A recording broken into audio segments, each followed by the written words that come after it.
This is an interview with Harry Gilbert on the 30th of August 2006 at 3 Prince's Close, Edgware, Middlesex.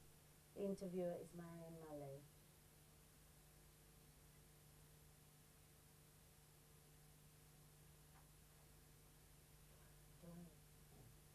Right, the interview is with Harry Gilbert.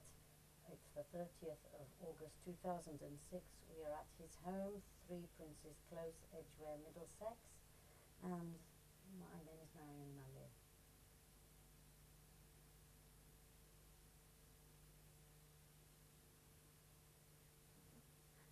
Good morning, Mr. Gilbert. May I first ask you to tell us your name at birth and the date and place of your birth? Yes, Marion. I was born on the 3rd of May 1924, named Horst Giesener, a very German name, and in a place called Staggard in Pomerania, which is now part of Poland since the end of the Second World War. And I am one of a family of 2. I have an older brother, 3 years older, who now lives in the United States. Thank you very much. That's very kind.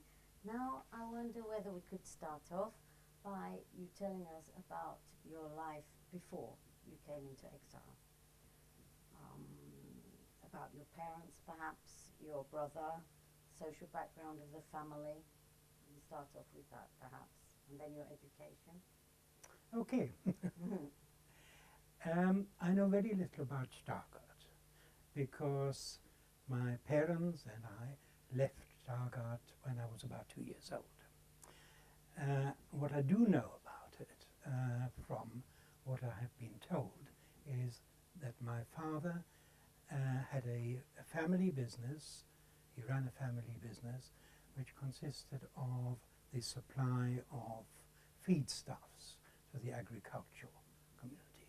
Staggard being a small market town where there was a small Jewish community, and there were some other Jewish communities in similar market towns around the area of northern Germany.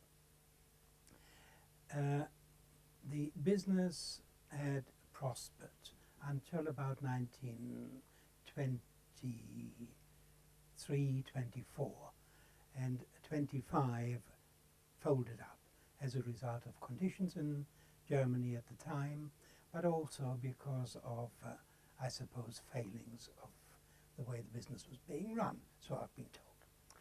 And my parents moved to Berlin. First of all, into a very affluent area in western Berlin, near that? Not far from the Grunewald area. A place that I can remember, the first one that I can remember, was Lietzensee Ufer. Lietzensee being a little lake where I remember going skating with my brother during the winter, something that I cherished very much.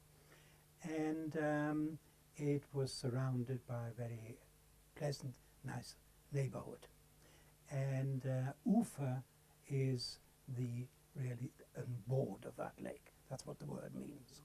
Mm-hmm. And there we lived, and those are my earliest recollections, really. And until we had to move right across town to an area called Oberschöneweide, which was really a new suburb of Berlin, built in an area where there was the AEG works, which is quite well known, and a lot of their workers lived in that area. Not that my father had anything to do with it, because at that time he was doing was a representative for a number of companies. I can't remember which. And so he traveled, but traveled locally. And things at home were not good. In fact, deteriorated very much. I think my brother, being 3 years older, would know a lot more about it than I did. But suffice it to say that the marriage foundered, and it resulted in my parents separating. My mother, with the two of us, my brother Rolf and me, moved to Magdeburg. Magdeburg was the place where my grandparents lived. That's on my mother's side. And I ought to say that I have no recollection at all of my grandparents on my father's side. They may have been alive just when I was born, but I'd have no recollection. So we moved to Magdeburg. I was now 6 years old, and you start school in Germany, 6 years old. So I do remember my grandfather was a dentist, and they lived in a very large house where he had his dental practice, and I can recall all the particulars of that practice, including the molds and so on that are being made of people's teeth and so on and so forth. And on the first floor and second floor, that's where we lived. I went to school, and on the first day at school, children came or were being presented with what was called the Zuckertüte, which was a large, very large bag filled with all the goodies, sweets and so on. And that was a very nice custom in Germany. And I went to school for a matter of months in the first year. My grandfather unfortunately began to suffer from Parkinson's disease. He was unable to carry on as a dentist, as one would imagine, and it became necessary to close the operation, as it were, and they moved to Berlin. Berlin Kreuzberg, which is quite well known these days as an area for young people to congregate and so on and so forth. And in those days it wasn't an area which was particularly well known for Jewish people to live in. But that's the main reason that we moved there, that's my grandparents and my mother, my brother and I, was that my uncle, which is the one and only sibling of my mother's, so her brother, had his practice as a GP in that area. And that proved to be very handy, and my mother for a time took a post there, helping as a practice nurse. And that went on for quite a while, and I started school. Started school at an elementary school, the neighborhood school. And I'm now 6 years plus. And there for the first, and we're now talking about the year being 1930, 31. That was before the Nazis came to power. And things were reasonably pleasant, and we played with the kids in the neighborhood, and I went to the elementary school. And there's very little to be said about that, except that I do remember that one of the things in the neighborhood was there was a tennis court. Actually, the Kreuzberg, where we lived, is not far away from Tempelhof Aerodrome. So, and on the way up to the aerodrome, there is a tennis court. And one of the things in winter that we did was to go skating. Talked about skating before. It's very popular. And on the tennis court would be flooded and would ice over. And there you would go skating, and there would be places where you have refreshments, and everybody would congregate. You'd congregate with your friends after you've done your homework, and that was quite a thing to remember, and one of the enjoyable things to remember. I suppose financially things were rather tight, because I haven't mentioned my father after the family split up. I saw very little of him. He had, as far as I know, did these worked as a representative, but I think this was a diminishing thing. I ought to mention, really, that he was invalided out of the army because he fought in the First World War, and very early on during the war he was invalided out and he was in receipt of a invalidity pension. And that was his main income, as far as I learned later on. And during most of the time from there onwards until we left Germany. And I ought to just go ahead for a moment that my father was not able to leave Germany and in fact became a victim of the Holocaust. I'll come back to that later on. So moving on, the first that I really knew of things changing were the appearance of the Nazis in the street. The brown shirts, parading. Some of my friends, or maybe so-called friends, certainly kids at my class at school, took to wearing armbands, swastika armbands, and parts of a Nazi uniform.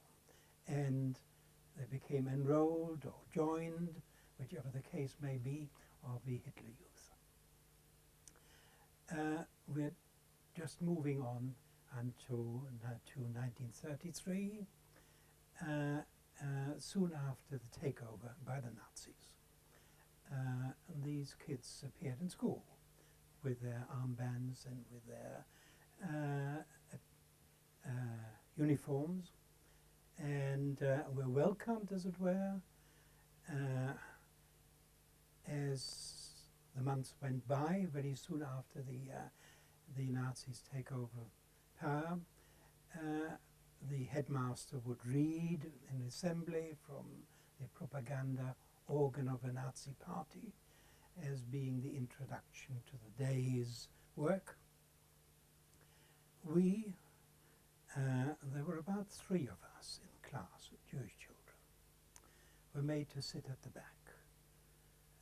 We were separated during playtime, and these are things that happen progressively. We were then no longer allowed to take part in games, and that coincided with signs appearing in the parks, on benches, Juden unerwünscht, Jews not welcome, as a precursor to saying Jews not allowed. And there were signs outside Jewish shops or on the windows in large white letters, a big J to say a Jewish shop, to be followed by 2 Nazis in their brown uniforms standing outside, a virtual boycott of the Jewish shops. And this was apparent even to youngsters like me. After all, I was then less than 9 years old, perhaps getting on for 10 years old. And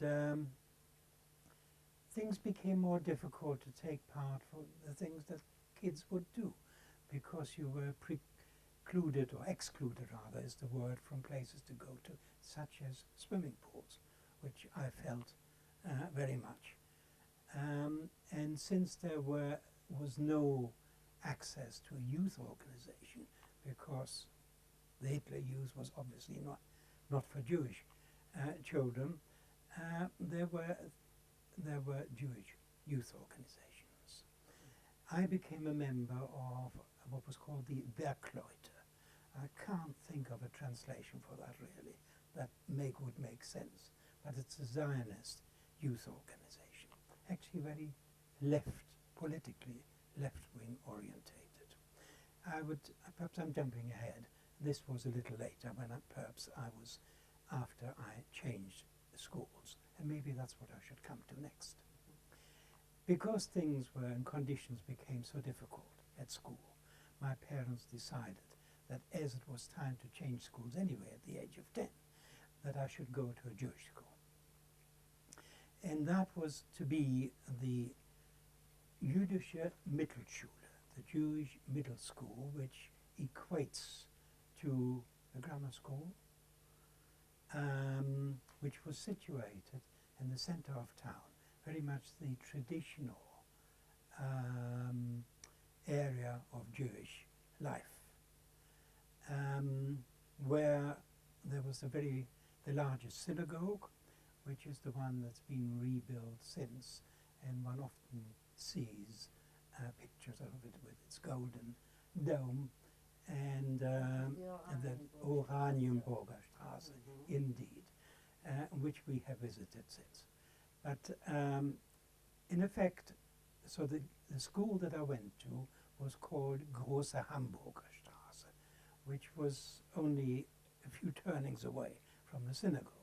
And in fact, the first 2 years of that school were absolved in a building right next, adjoining the Große Hamburger, the Oranienburger Straße synagogue. And the school was divided in the boys' and the girls' school, and the boys' school was obviously the one that I visited. Now this is now from age 10 onwards, and the curriculum would consist of Jewish studies in addition to normal studies expected in a grammar school, or I suppose it was something in between.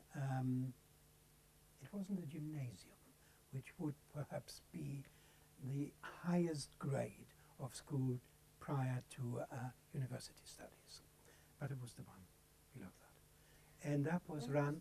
Sorry, may I just butt in and ask, you said Jewish studies in addition to the regular Yes. curriculum.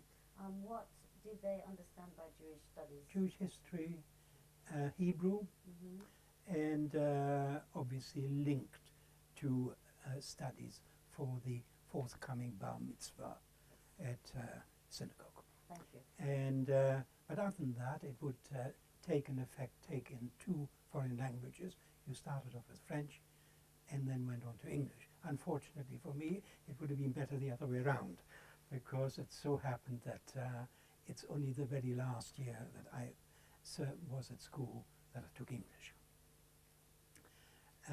During that period of time, I'm going back now to the home background. Yes.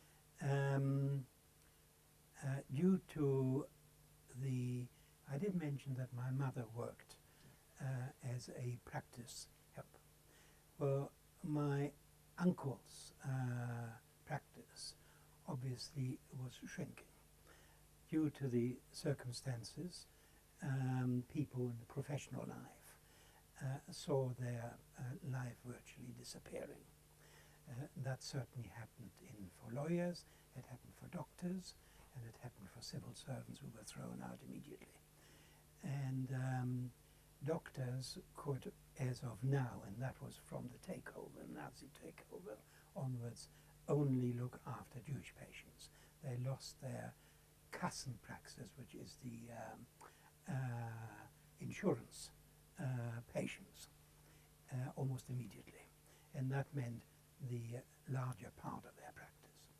So therefore, and since there were not that many Jewish patients in that neighborhood, as I mentioned before, it meant that my uncle's practice really shrunk. So there was really no point in my mother staying there. So she then took on a post with a Jewish family, looking after the family. Actually, it happened to be where there was one other boy who was my age, very near my age, slightly younger, and it was the marriage had split up, and so it was the man who lived with his son, and my mother took over running the household there. And I moved in to that household. So I became friendly, obviously, with the other boy, who was also, his first name was also Horst, both very German names. And he was running a business of a small pharmaceutical business running from home, from his flat. And this flat, we were now living in the neighborhood of West Berlin, near the Kurfürstendamm, near the KaDeWe. In the street was called Neue, that's New Ansbacher Straße. Quite a comfortable, large flat, where the very much a typical Berlin flat, where you came in from a central entrance. There would be the front of the house, where the larger flats would be situated, or you could go through to what was called the Gartenhaus, where where you would enter the flat from the courtyard, as it were, or the gardens from the back. And so we had this flat in the front, and you entered it from the side of the main entrance, a few steps, and from there would be a small hall, and off that hall would be what was the office, but also the storeroom and access for people going to the business. And from all the other rooms went off that hall.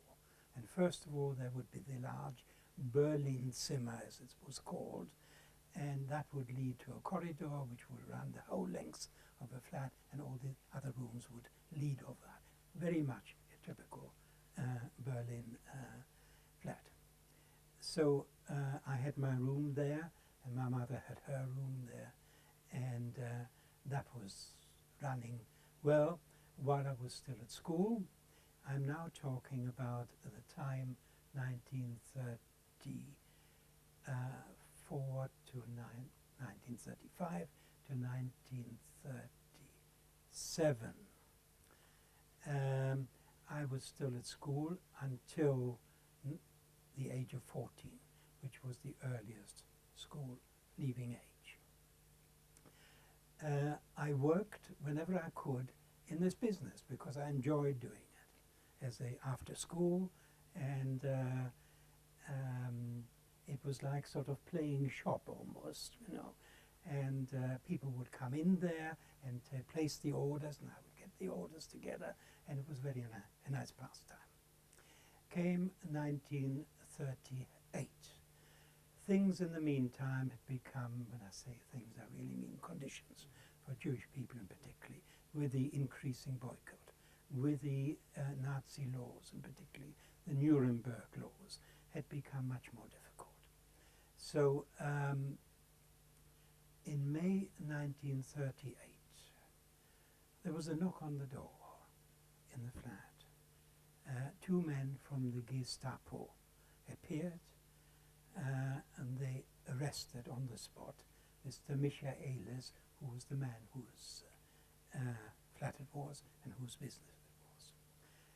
They took him away, and before they did, they sealed the business completely with affixed seals to it, and it was no longer possible to enter that part of the flat. After he left, we heard nothing from him or about him for a matter of, I think it was almost 6 weeks, when a letter arrived from the Gestapo that Mr. Michaelis had died in Buchenwald concentration camp of a heart attack, or heart failure, I think was put, and on sending a certain sum of money, we would be able to claim the urn with his ashes. And that was the end of that chapter, as it were. My friend Horst Michaelis went to live with his mother, who had remarried and lived in the Dahlem-Grunewald area.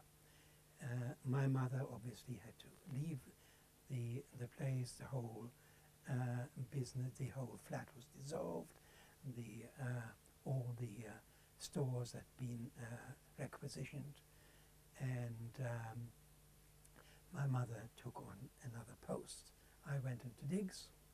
I left school at the age of 14 because the condition had become so bad. The future became so uncertain. I wanted to earn some money. Financially, our family circumstances had become very difficult. And so through the connections of that business, I managed to find a post with another similar Jewish-owned business. We're still in 1938, where I worked for a few months until that business closed, also a pharmaceutical business. And I then took on another, and I worked there as a boater. Boater is somebody who does deliveries, a delivery boy.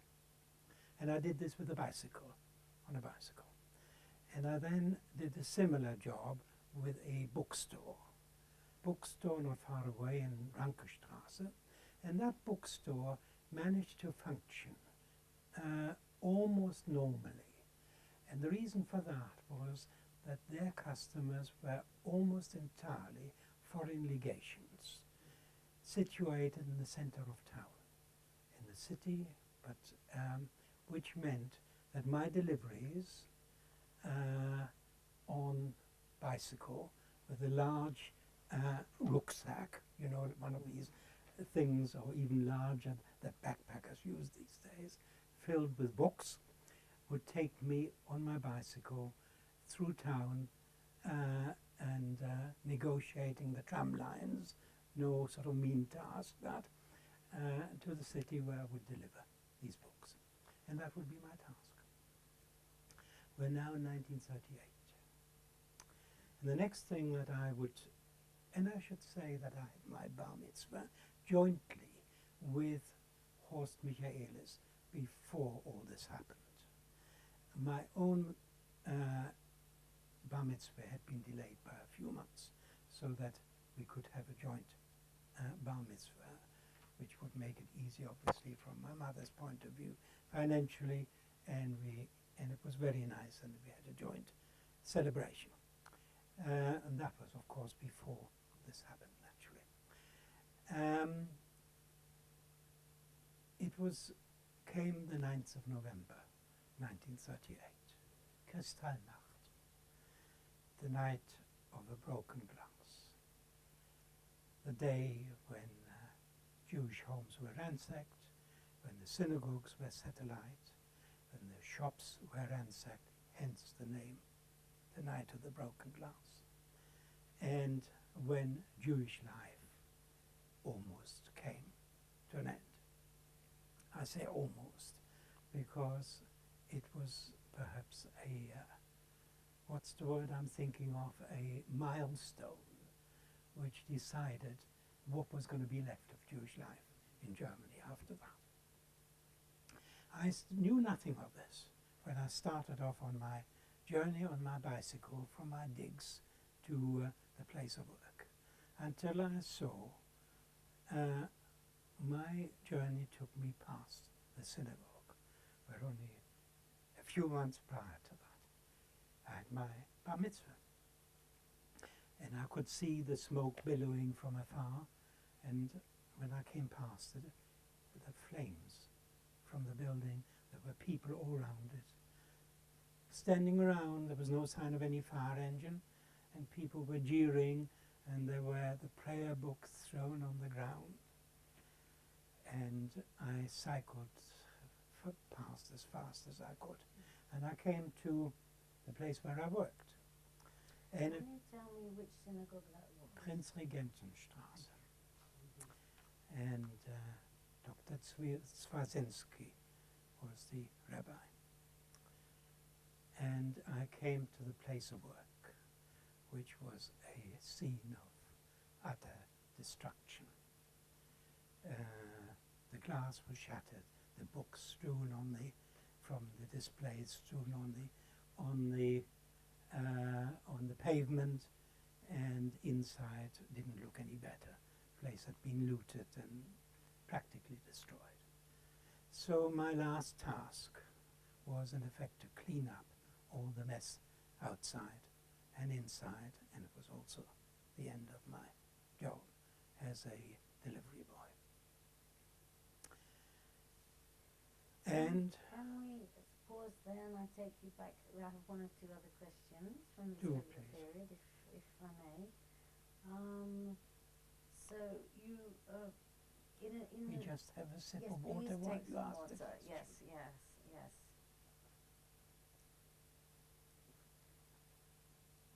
So you lived rather comfortably when you lived with your grandfather in Magdeburg, Yes. and even before, when your parents were still together, you lived reasonably comfortable. Right? Except for the last place where we lived, which was a very much smaller flat, but it was nevertheless a reasonably comfortable place. Did you Yes. have maids?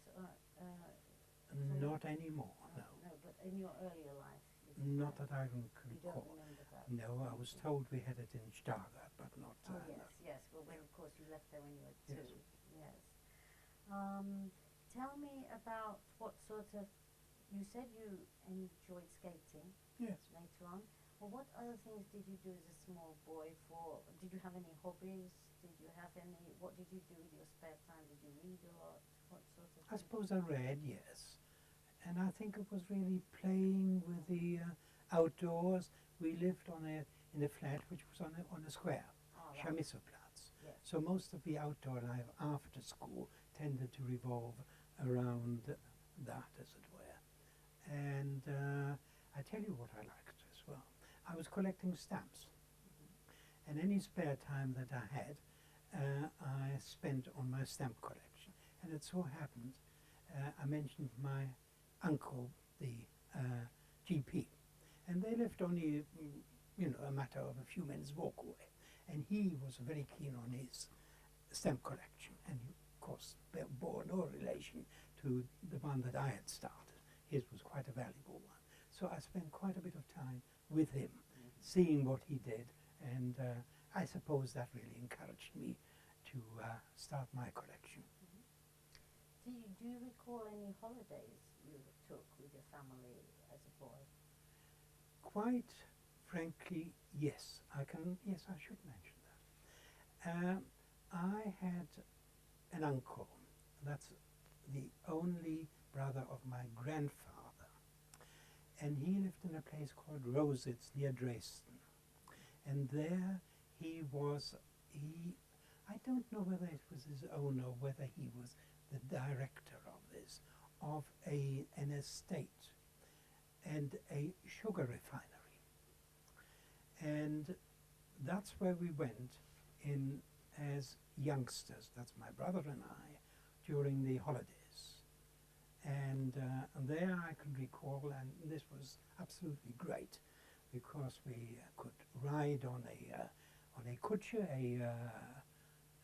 what is it, horse and cart, carriage? Carriage. And one thing which I often talk about, and because Ursula, my wife, likes asparagus, they had an asparagus plantation there, and I watched how the asparagus was harvested when at dawn you would have to get up, just before the asparagus would break the soil, because it had to be absolutely white. So, in other words, no light or no sunshine should have seen that. And then the man would take a very long handle with a long bladed knife, and it was called stechen. He would, what would you do with a knife when you stab somebody? So if you stab it into the earth and you cut it something like 12 inches below in order to get each spear of asparagus out. So that was one thing. Now, on my father's side, so this was a relation on my mother's side. On my father's side, and I should have said that, my father was one of 3 siblings. He had 2 sisters, one of whom married, so one was called Kate, and she married a Erich Kroner. And they lived also in Pomerania, almost on the Polish border, really at the back of beyond. Now we would go there during the school holidays, my brother and I, which meant on our own, which would mean my mother would put us on the train, and we would take a train up to Stettin. Now you realize all of this is now Polish. And at Stettin we would change over onto the sort of, we called it Bimmelbahn, because it was effectively at every little crossing there would be a bell would be rung. And it stopped us, I was going to say at every lamppost, but almost did. And it would finally, its terminus would be in a place called Buto. And Buto was very near the Polish border. And at Buto station, my uncle or somebody working for him would await us with a carriage and a Leiterwagen, which was also used as for farm implements. And on that, it was a great thing, we would be taken to their house.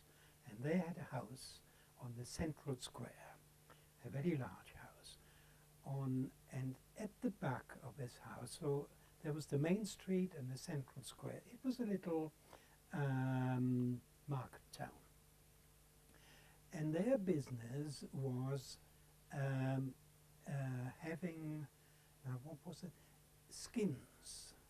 Skins of animals which would be dried and then sold. And they also have a pigeon loft. Now that was all at the back of the building. The building would run from this very substantial square to the back of it, where there would be a parallel road, where there would be farm wagons and farm implements, and the other side of the road would be, it's like a barn. That's right. And in the barn would be these skins hung, and the smell was absolutely phenomenal. and they also kept animals, chickens, geese. And we went there very often at Easter time, which tended to be at the same time as Pesach. Now, and they were quite orthodox, whereas we, our family, were not. And so we went there and had our seders there, and I know that it would always be part of the ritual would be that a goose would be slaughtered, and we witnessed this, and I didn't like the spectacle at all. But apart from that, it was something. It was quite a nice part of our life to go there for, and that we went to for about 2 or 3 years. I think during our school life, and bear in mind that my brother was 3 years old and obviously left school earlier. Perhaps I should say that. He left school also when he was 14 and took on an apprenticeship. So when he was 14, that would have been, he was born 1921, so that would have been 35. And apprenticeship as a carpenter. And he wanted to emigrate to Israel, Palestine as it was then, on Aliyah. And he did in 1936, when he was, he must have been 37, when he was 16 years old. And you had to be 16 years old to go on the preparation for Aliyah and to be able to go to Palestine. And so he left and he went to the very famous Ludwig Tietz Schule in Yagur near Haifa, where he absorbed a full apprenticeship as a carpenter. And so I'll come back to that perhaps a little later. On that topic, did you go to synagogue at all in your youth? Very little, not very often. Obviously, as my bar mitzvah neared, obviously we did. And but we went on the high holy days, And during the last 6 months or so, before my bar mitzvah, obviously, I went on Shabbat every Saturday. Good.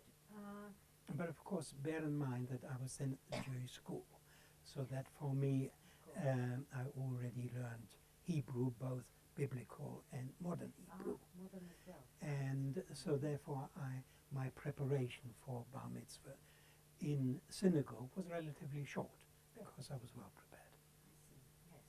So at this time, I think we're now at the end of 1938, you had learned French at school, you'd learned some Hebrew through the Jewish studies, you had learned French and then a little 1 year of English. Yes. That's right, That's that's right. where we are. Yes. Good. Right, can we take up now your, I think that we're up to about beginning of 1939, or after, or let's say We are after if we Krystalnacht. can- after Krystalnacht.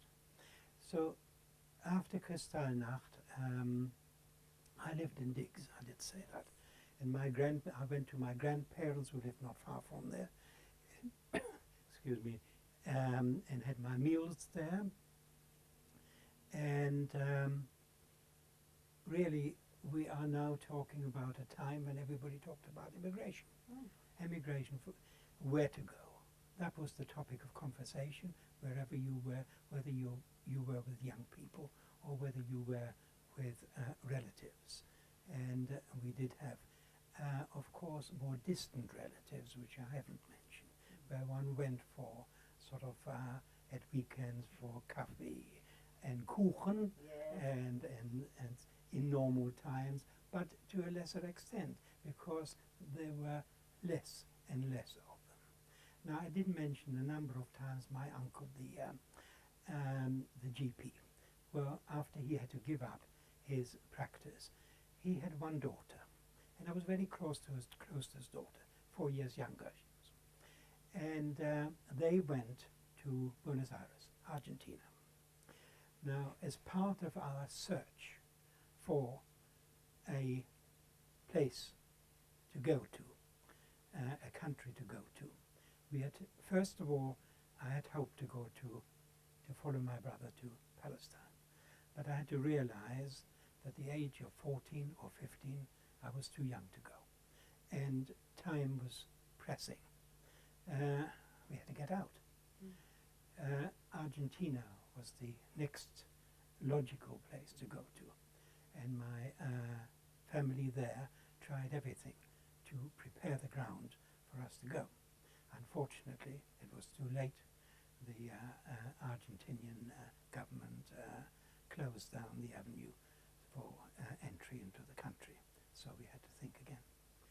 Then we started thinking in terms of some very distant relatives in England that we hadn't seen for, I don't know, I couldn't recall them at all. My mother could recall them, and who lived in, all she knew was that they lived in England.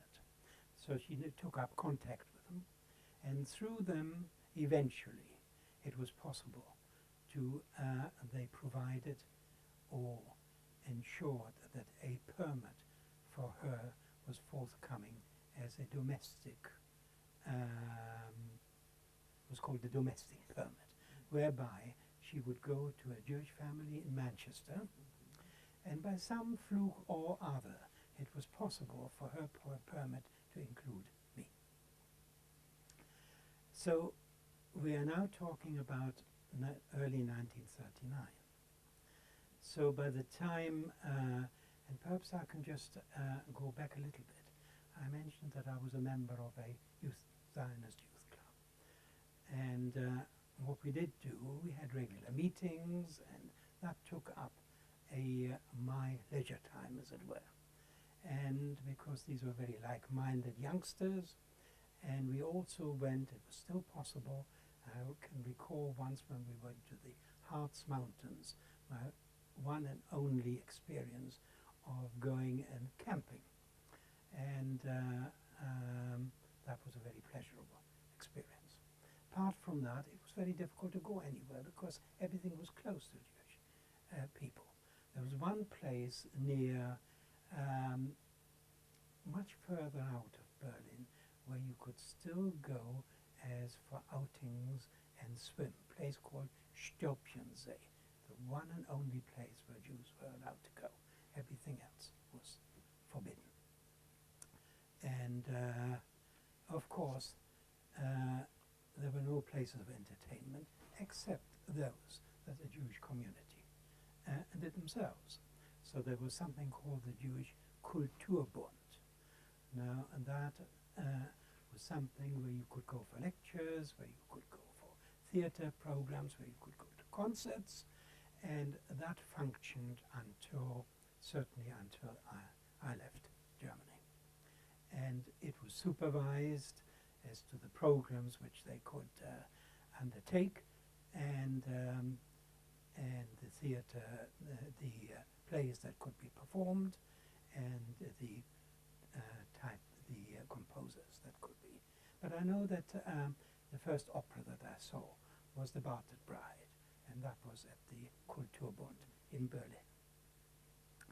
It was now 1939. The time of our emigration to England was approaching. We left Berlin on the 6th of April 1939. In the meantime, I ought to mention my father again. Now, my father lived in a bedsit, and he'd moved several times. I did mention that circumstances were very straitened for him.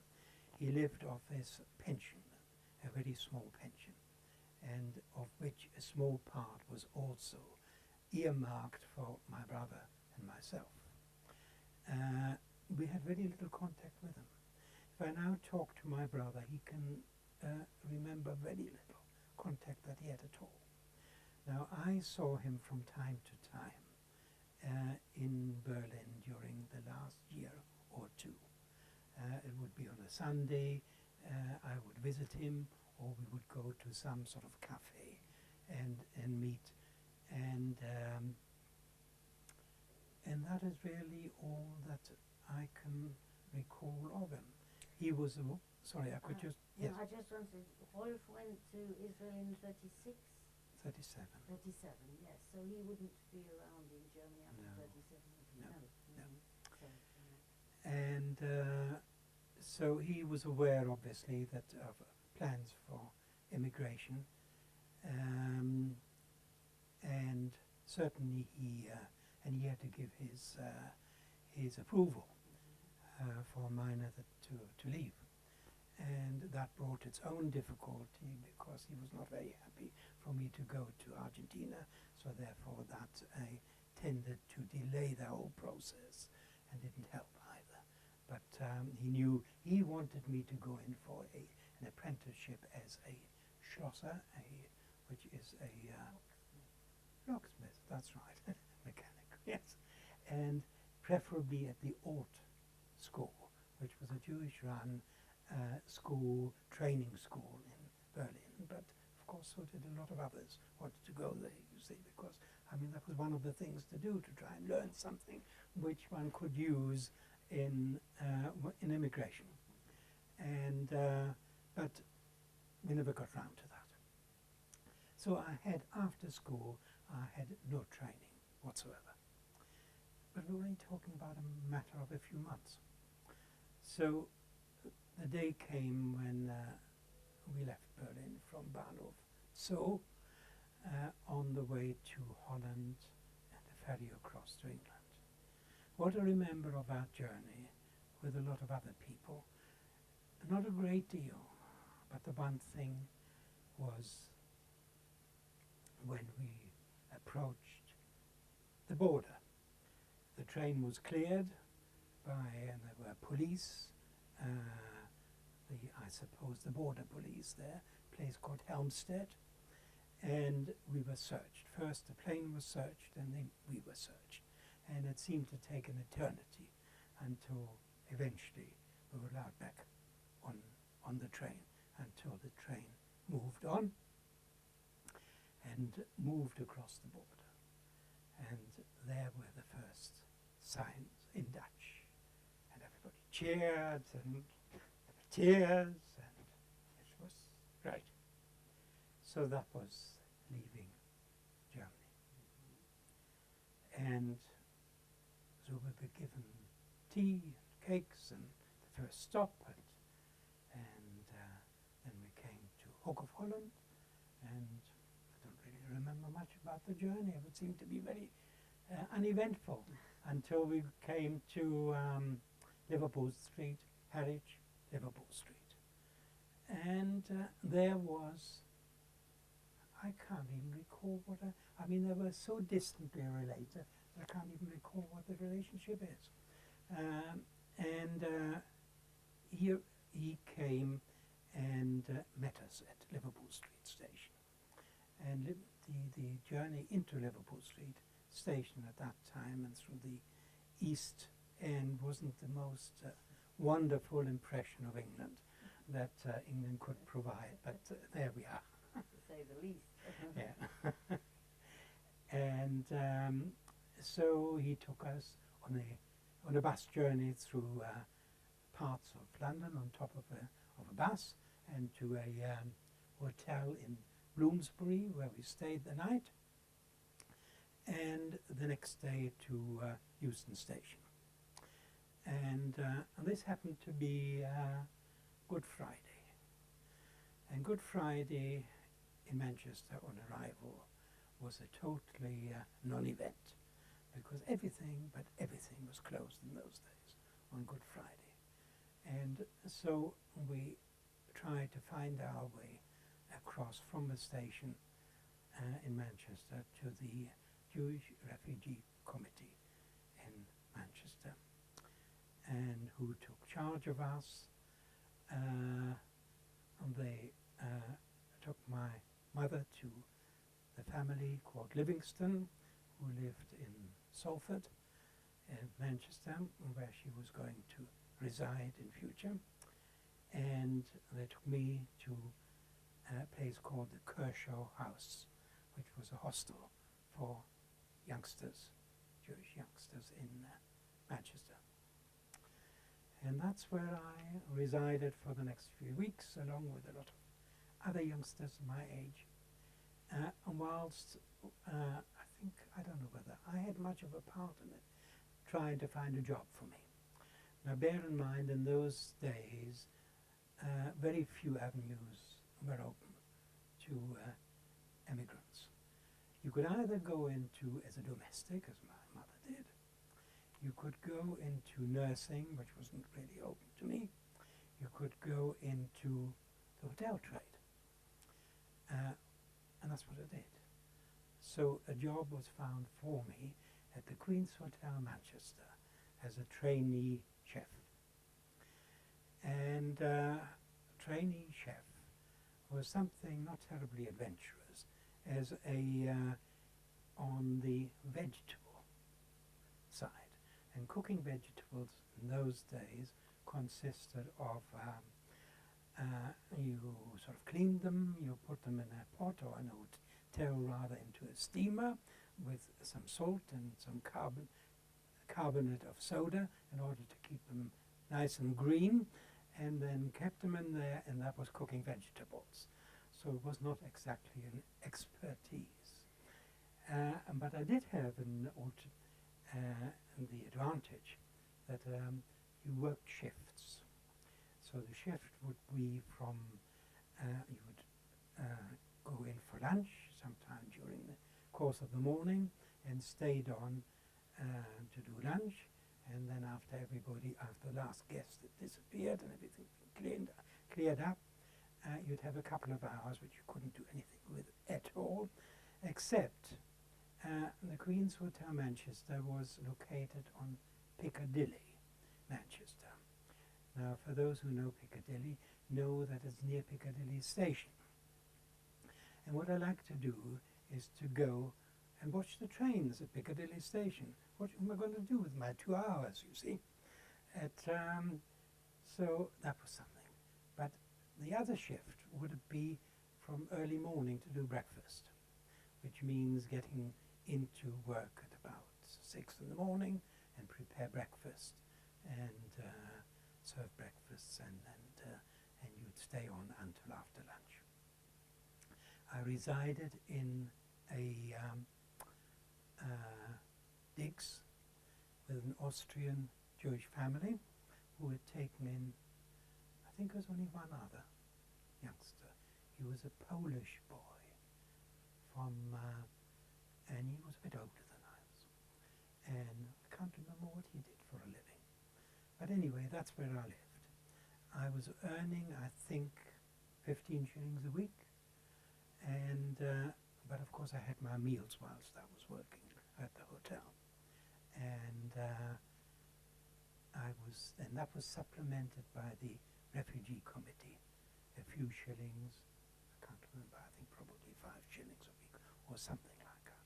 So there was not a great deal you could do with that, but there was something. And I could go and see my mother, or we could meet up and on a day that she was free and that I had off, as it were.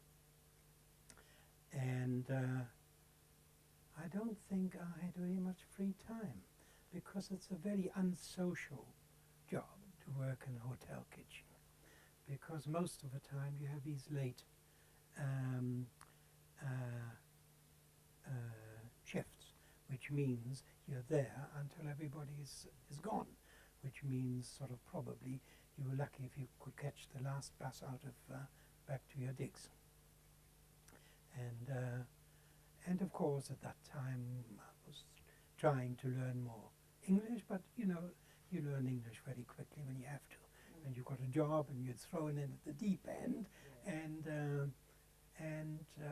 I had very little opportunity to speak German anywhere with anybody, at the digs maybe, with the landlady. And but that was really my life as a trainee cook for a number of months. Lovely, thank you. I think you must be okay to change the tape. I was talking about my life in England and working at the Queen's Hotel, Manchester. There was a change, a very rapid change, a very sudden change which took place because I ought to mention that, of course, since in between the war had started. And whilst I'm not speaking about the war itself as such at this stage, I'm talking about how it affected me. I was still working at the Queen's Hotel Manchester. I was living in the digs until one morning the landlady came to see me very early in the morning and said, "Two gentlemen are here to see you." The two gentlemen right behind her turned out to be from Special Branch, and they came to tell me that I should pack a case and come with them. And not that I would know what all this was about, but it was turned out to be my first day of internment. I ought to say, explain something about internment at this stage. The situation for Jewish refugees coming to England at the onset of war was that they were all called in front of a tribunal. When I say all, everybody from the age of 16 onwards. And they were classified as to whether they were friendly aliens, enemy aliens, or those to be locked up immediately. And not being 16 at that time, I did not go in front of the tribunal.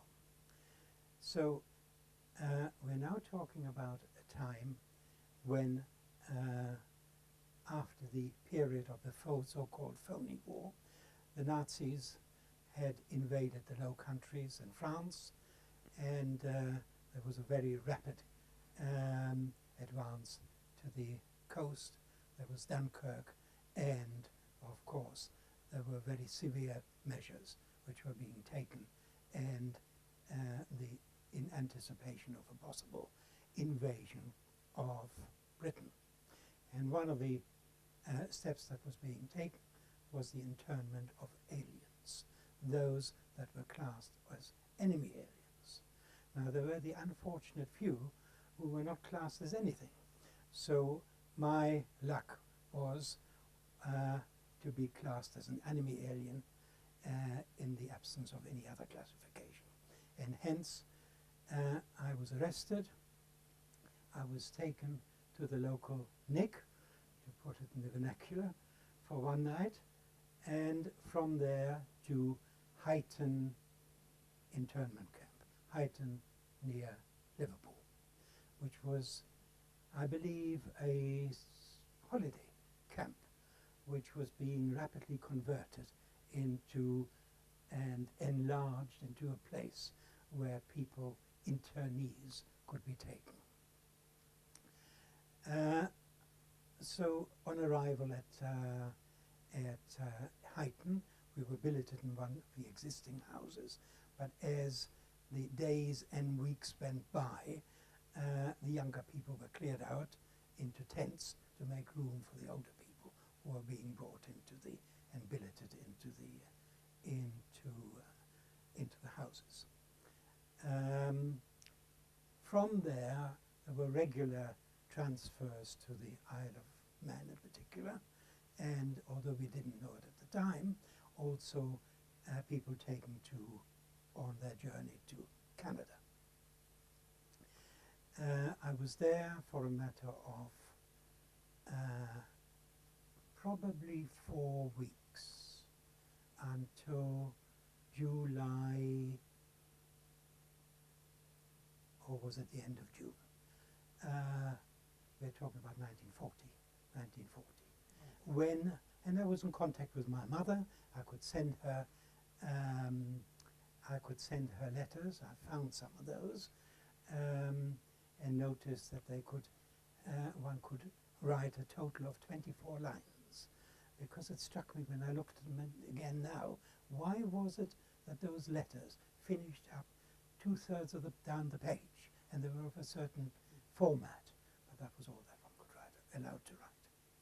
And so one day we were told, or a number of people, which included me, were told to get things together and take our suitcase, and off we were marched to, I think it was buses, to take us to Liverpool docks. And at Liverpool docks there stood a very shiny, large ship with the name Giesener on it. And this Giesener turned out to be a troop ship, which was relatively new. But as we were to find out to our cost, it turned out to be something very different for us. We were taking up a gangplank. At the top of the gangplank and at the bottom there stood armed guards. Everything was taken off us that we carried. The case that we had, and we were only allowed to take one small case, and anything else that we had on us was taken off. We were taken immediately below decks, and there allocated a space. A space consisted of, if you were lucky, a hammock. And that was, after when we sorted ourselves out, given over to the older people, and the younger people and everybody else slept on the floor, under tables, benches, on the floor, wherever. And that was the last daylight that we saw for a matter of days. And it was also the last we saw of our suitcases and our other belongings. Definitely the last, because when eventually we were allowed on deck, and I'll come to that at the moment, and then we were taken past a pile of suitcases, like a mountain, and they were opened, slashed open, probably with bayonets or whatever, and a few of the belongings strewn around, and everything else disappeared. Our life on the Giesener, in very cramped conditions, with very few places of washrooms and toilets, consisted of whatever we could make of it. We were not allowed on deck first, I think 3 or 4 days after the ship sailed. It was in the summer, and it was hot, but nothing compared to what we were going to experience later on when we approached the tropics. We were going, and again, we wouldn't know that at the time, through the Irish Sea, but we were all fully convinced that we were going to be sent to Canada. And there were told that? Or no, but we'd heard yes, while we were still at Huyton I that see. people had gone and taken to Canada. There hadn't been anyone sent to Australia or anywhere else except the Isle of Man. Yes. And unfortunately, one of the ships going to Canada had been torpedoed, and those people who had been saved had been brought back and actually came back into camp. Hence, we knew that people had gone to Canada. And as we were moving out of Liverpool or into the open sea, a small convoy was assembled, and of 3 or 4 ships with one warship. And the only way we could tell is if you could climb in the toilet up onto somebody else and reach a porthole. And there was a long queue for this. For these, you had to take your turn of going up to this porthole, and then you could get a glimpse of what was happening outside. There was no other way of knowing it. And so we would know, and of course, you see, rumors would be rife anyway. Somebody had seen something else that somebody else hadn't seen, and of course that became a story, that was being told all around. And what was established was that we were moving out and what everybody thought was westwards. Until eventually one noticed, I didn't quite know why, but people started talking about that we were not going west at all, we were going south. I don't know how they somehow it found out, because we were by then allowed out on deck 20 minutes a day. We had to remove our footgear, go barefoot and out on deck and run at the double, as it was called, round the deck with machine guns on either side, either end, and soldiers along the decks outside. And whilst that was no hardship for me, but of course there were older people of all ages amongst the internees.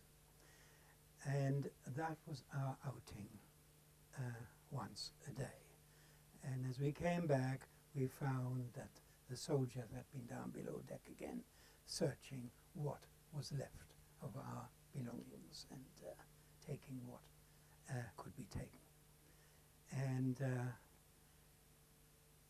we were treated as criminals, I would say. Not even as prisoners of war, which would have been better.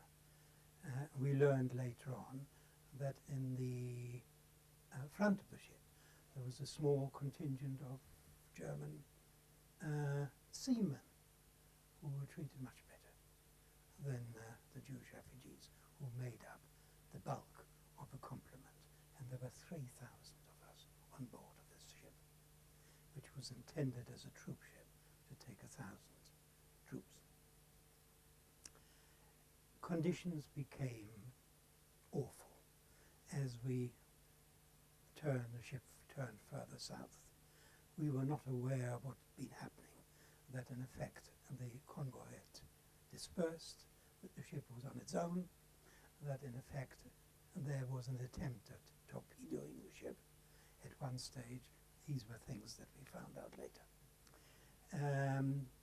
And that it was only due to the fact that there were these belongings floating around out of those open suitcases, which were seen by the German U-boat, who thought here were German prisoners of war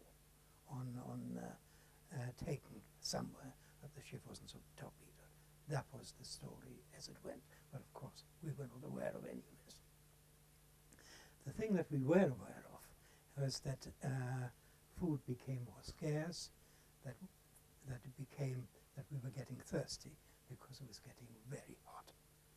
And the short period on deck was really a relief from very terrible conditions as we were approaching the tropics.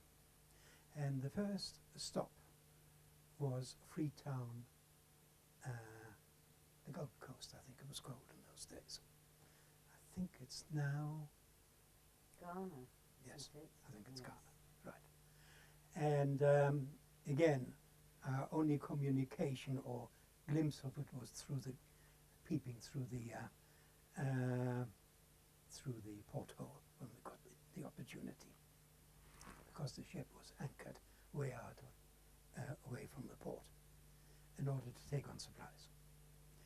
And this went on as far as the next stop was Cape Town. In Cape Town, by then, there were a couple of casualties, people who were taken seriously ill and were taken off a ship. And as a result of that, reports began to filter out as to what was happening on this ship called Junera, the conditions and the treatment that was being meted out by the guard company under the command of Captain MacDonald of the Pioneer Corps.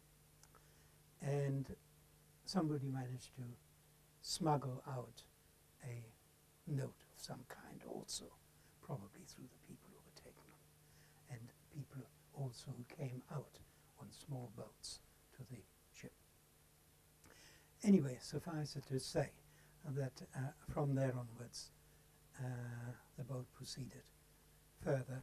We had, if you think that we only had what we actually stood up in, there was no possibility of changing even your underwear except to try and sort of, I mean, mind you, didn't wear very much because it was so hot.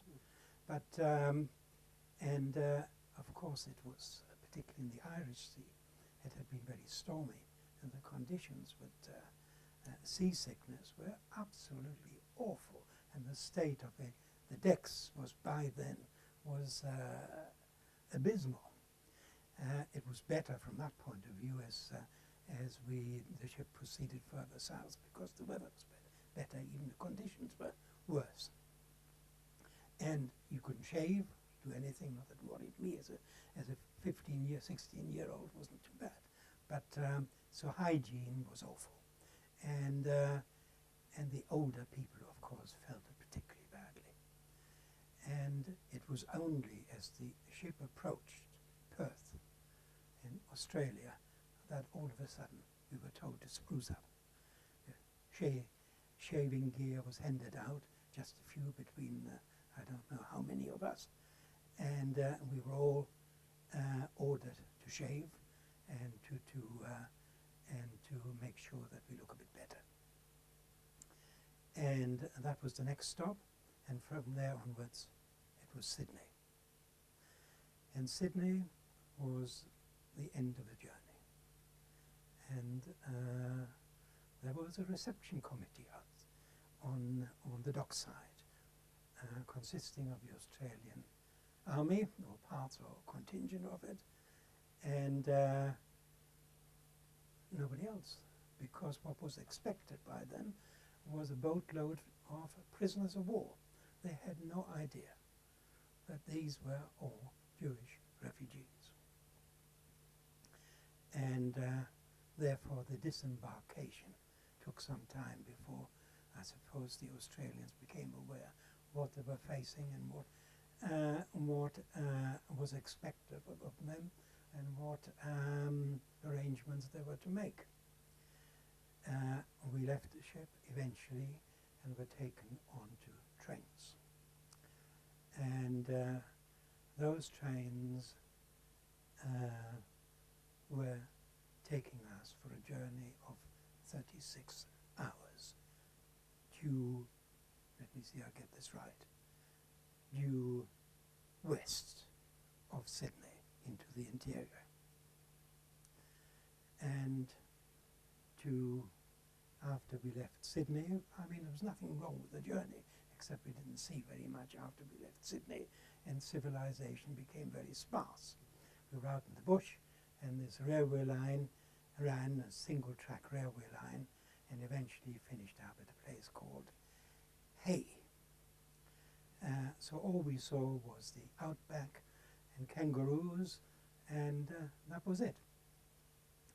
And at Hay was a settlement, I think that's all you could call it, of with sheep and a sheep station, and it was on a river called the Murray, which is a tributary of the Murrumbidgee, which is one of the few large rivers flowing into the sea in New South Wales. Mind you, that was still New South Wales, because even, I think it was something like 500 miles due west of Sydney. And the end of the line, as I say. And from there we were taken, from this little station, if I can call it that, we were taken by lorries to, or turned out, for the internment camp and our abode for the next certainly 12 months. Can we stop there for a moment while I ask a couple of extra questions? First of all, did you stop in Melbourne on the way? You didn't. You went straight. The first stop in Perth and then Perth Sydney. and Right, then so and you went right then down. Sydney. Yes. And the second thing was, were there any Nazis on the Giesener? Yes. On the, well, there were seamen. Yes. Seamen the from seamen ships, were people who POWs, were Nazis, interned presumably. probably at the outbreak of war when their ships were in British I ports. see. Yeah. Right. So, well, I suppose they were Yeah. Nazis. Yeah. Of course, we had no contact with them whatsoever. No, they were kept in They a were kept quite different separately. area from you. All we knew was they had apparently better quarters, as it were, than we had. Yes. And so there was no contact at all. Good. Thank you very much. I just wanted to clarify. So those details. from there, our first acquaintance of this camp was that a large area with huts and barbed wire around it, and that was really all that one could see of it. And there we were allocated to huts and with bunks, and was an area for recreation, for out playing games and the like.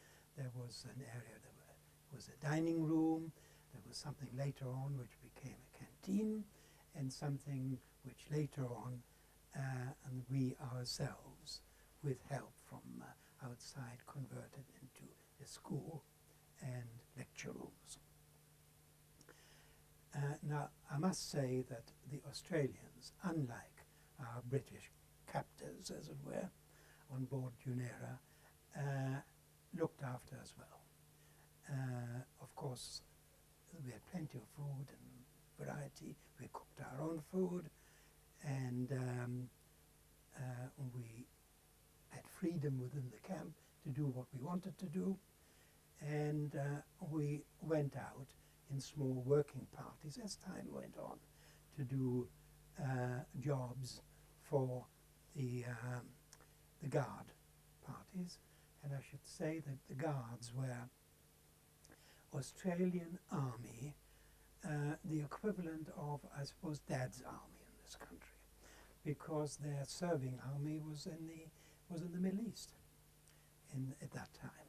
This was 1940 July. No, we were now 8 weeks away from Liverpool, so this would have been September 1940.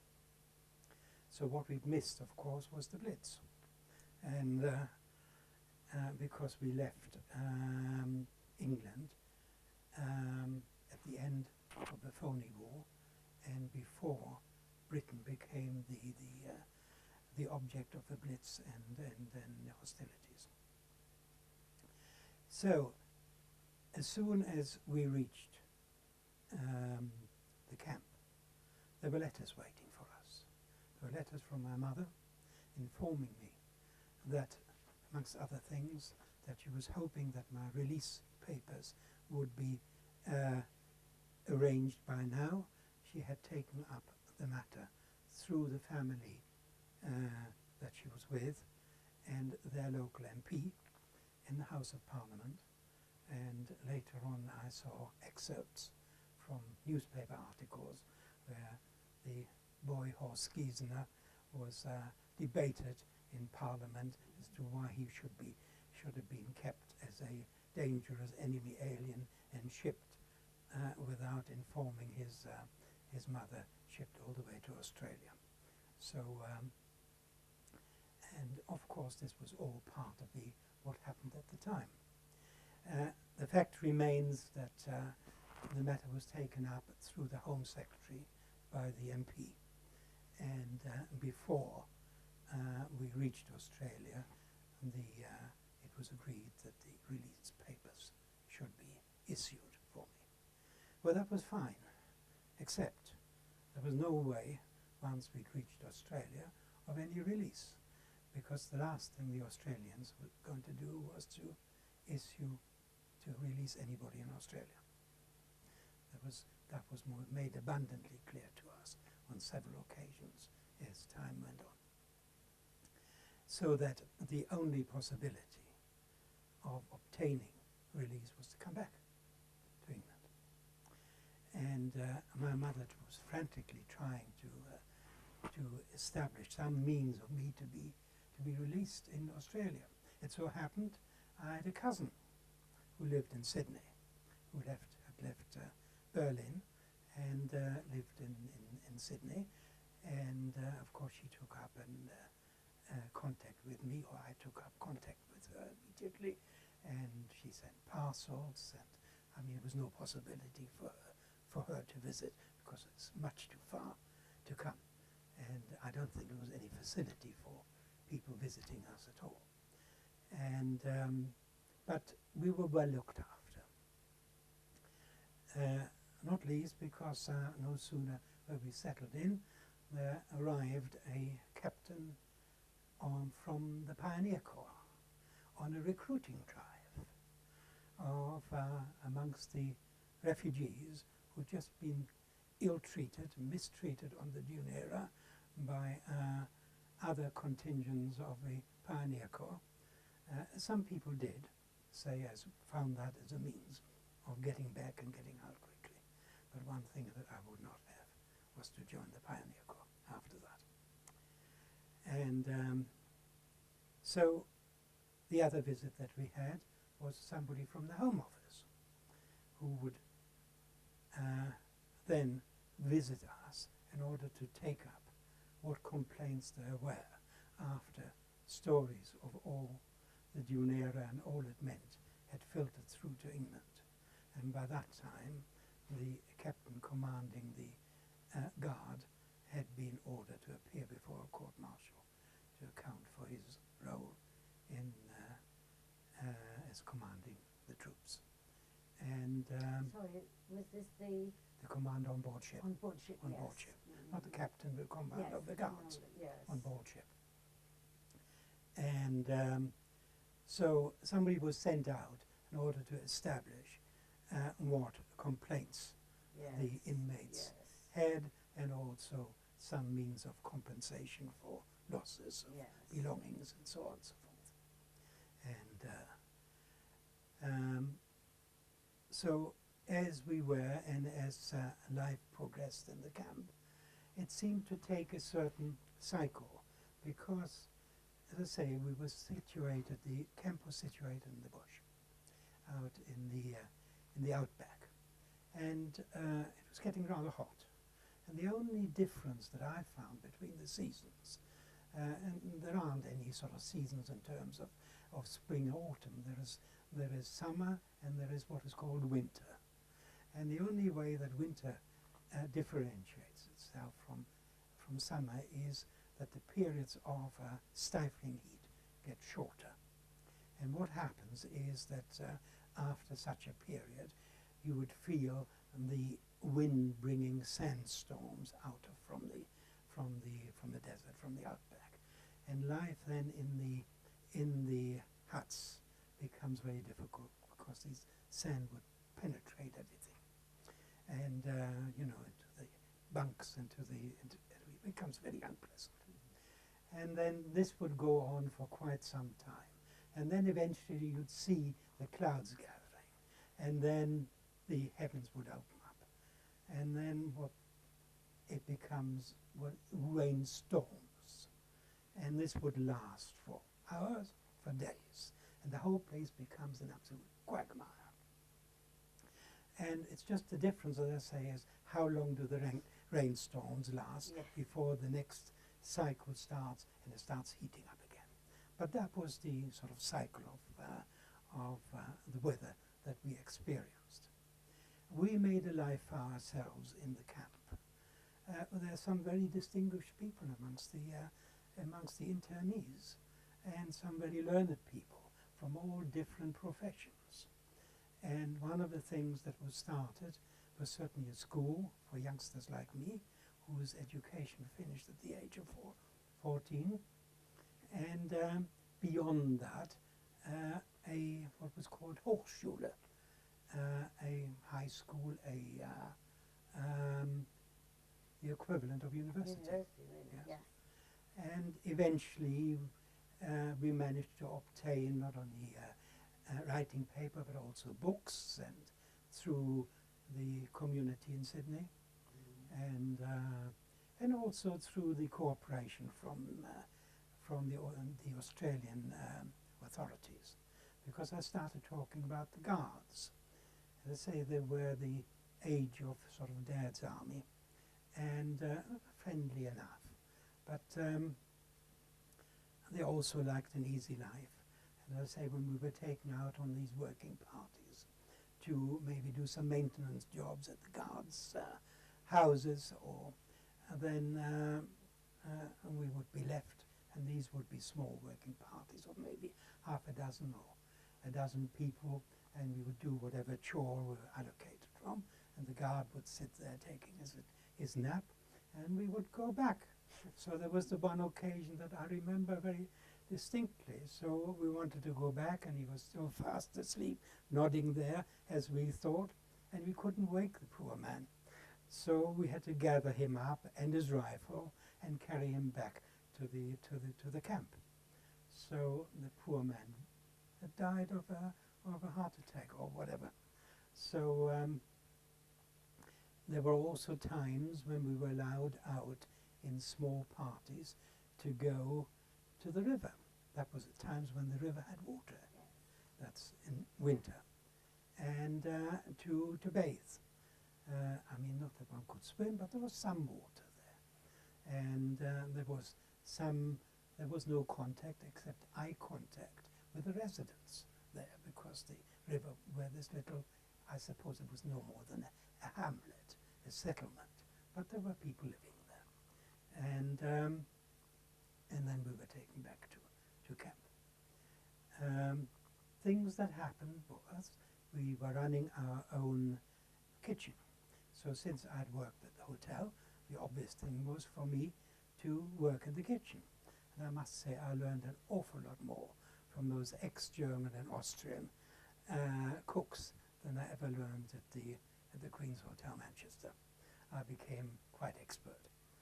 And from there onwards, I graduated to the canteen. So the canteen was started also manned by internees, but things which were sent from home, parcels that were sent from the Jewish community in Australia, and mainly from Sydney, but also Melbourne and elsewhere. And where things one could buy, or if one had some money sent out as well from the community. Yes, because there was no money. No money. You didn't earn any money for all this work you were doing. And that was really life. And of course the camp was divided itself up between people, the Orthodox community, and those who were more secular. And what else? Which camp were you in? I think there were two, weren't there? 7 and 8, or 6 and 7? Do you remember which one you were in? No. Weren't there two? Yes, but I come to that. Oh, in sorry. Hay, there was only one enormous camp. Oh, right. Okay. But after, and I can't remember exactly when. I think it must have been just over a year. We were transferred to a place called Tatura, near Melbourne, and that consisted of compounds. And those various compounds held people of different types. And there was a strict distinction made between various types of people. But I was only there for a short time. But, and that is, I think, where people, of course, who stayed there much longer. Because those people who were not released, and I'll come to that in a moment, of course stayed on in Australia. I did mention that certainly during the time that I spent in Australia, 18 months, there was no facility whatsoever, opportunity to be released in Australia. Yes, I believe there was none for any of the others later on until the end of the war. But maybe a few for special cases that may have been the case. So I wouldn't be dogmatic about that. So that was the time in Australia. My papers had arrived. Yes. My papers for release had arrived. And amongst the first who were going back, there were those who'd volunteered for the Pioneer Corps, who went back to England. They went back before you. Yes. Yes. And then there were those who had their release papers, and as I say, mine came through one of the earliest ones. Excuse me.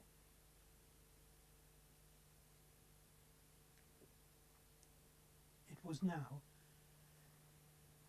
November when my release came through, So on that the must have been 24th of November, November 1941. Yes. And between that time and the time that I was actually leaving Australia, something else happened, and that was Pearl Harbor. So that by the time we finally, a ship was available and we were allocated, and this was only a small party of maybe 20 odd people, to go onto this ship. Not only had Pearl Harbor happened, but by then those two British warships had been sunk off the coast of Malaysia, the Repulse and the Prince of Wales. And by then, of course, we knew what was happening. We were getting reports of the progress of the war. We had newspapers in the camp too. Right. So we were no longer precluded from all this, Yes. as we were in England, the camps, and of course on the journey on the New Era. And we knew what was happening. And so some people who were due to be released thought, well, maybe it was safer to stay. Right. And so back I went to camp, from the transit camp. And but the day came that we went to the docks, and on board what was not a container ship, no, but a freighter used in the meat trade, refrigerated meat trade from Australia to England, and hence could not be heated. But it had a few cabins. It had a few cabins, and those cabins were allocated. We were now traveling in style. We were in cabins, free men, and so across the Pacific, through the Panama Canal, and up on the coast of America, across the Pacific. I had the misfortune to contract chickenpox, and so I finished up in the isolation hospital on board ship for something like 2 weeks, I suppose, of the journey. But I was out again for the passage through the Panama Canal, Right. and that was quite an adventure. except that I stood there without anything on my head, and I think I had to suffer for that afterwards. And the ship stopped again at Curaçao to refuel. From there, now this was January.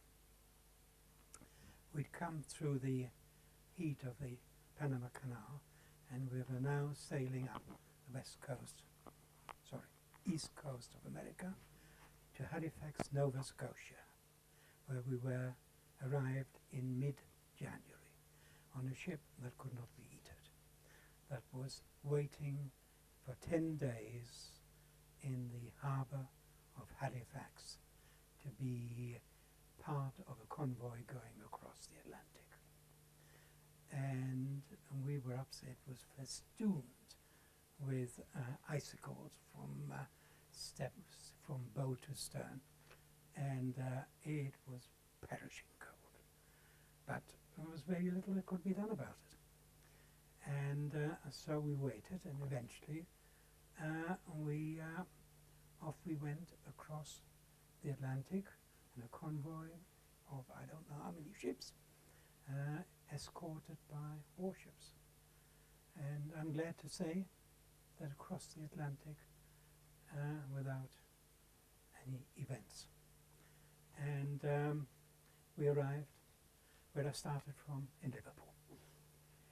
And back I went to Manchester and was given my official release papers, and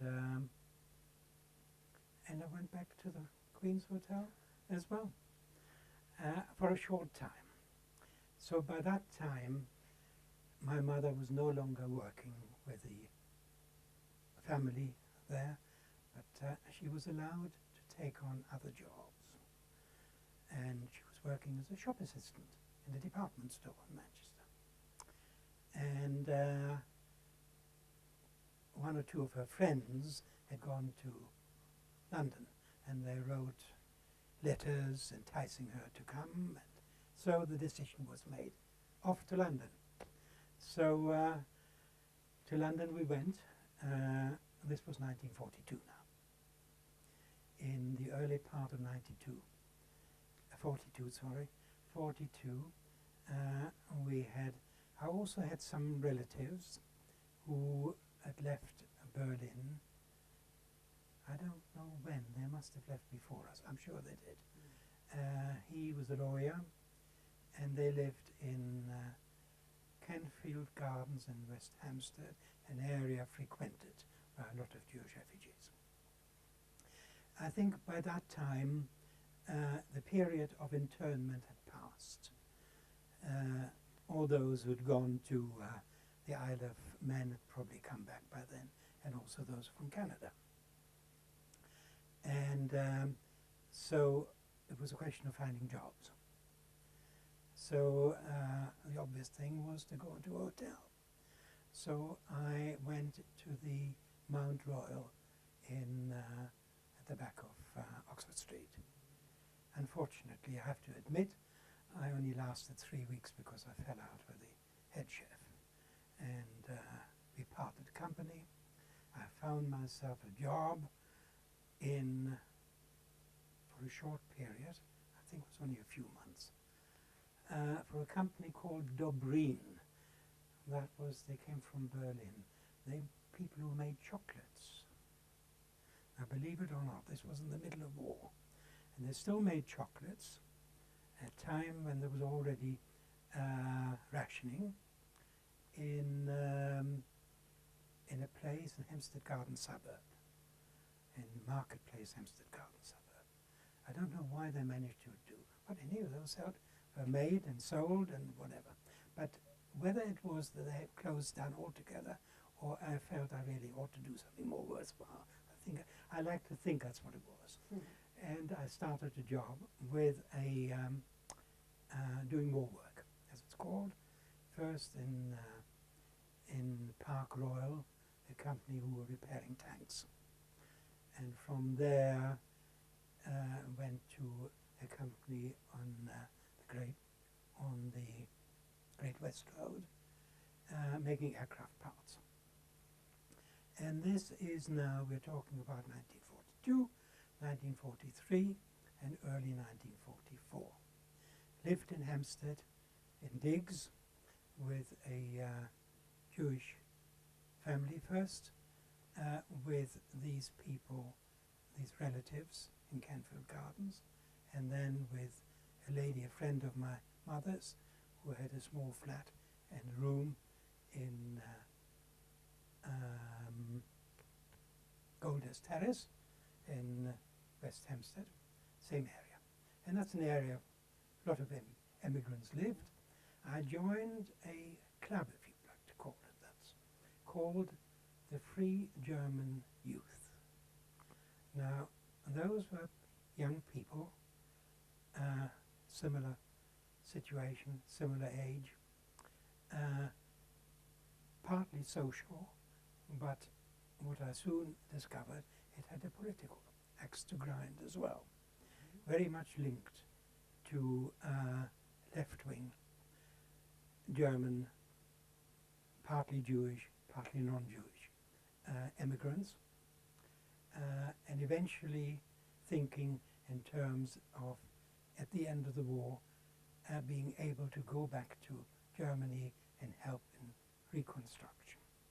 That was the political aspect of it. And it had the social element of dances. And I was in the choir, not that I can sing at all, but somehow, and where I spent a lot of my time, and over the years, until further development. It became possible for the first time for Jewish immigrants from Germany and Austria to join the army. Not the Pioneer Corps, but the fighting units. Yes. And I volunteered. I wanted to go into the tanks, but for whatever reason wasn't accepted. So I joined the Suffolk Regiment. Good reason for that, because I thought it was nearest to London and I'd be able to come to London, back to London for leave. So the Suffolk Regiment it was, and I got sent up to Maryhill Barracks in Glasgow to do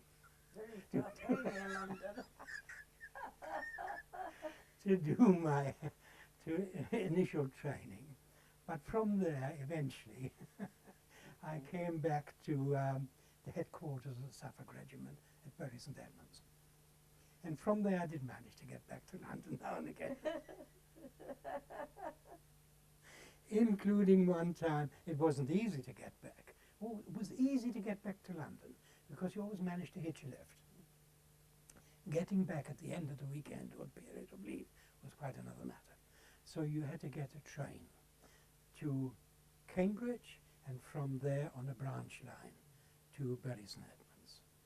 And that wasn't always a good thing. Or you didn't get back in time that when your leave expired. So how do you get back into barracks? Climb over the back somewhere. So, and I remember the time when I got caught on the wire, and that was the end of my trousers at the and I was up on a charge, so it was a week, what it was called spud bashing, peeling potatoes.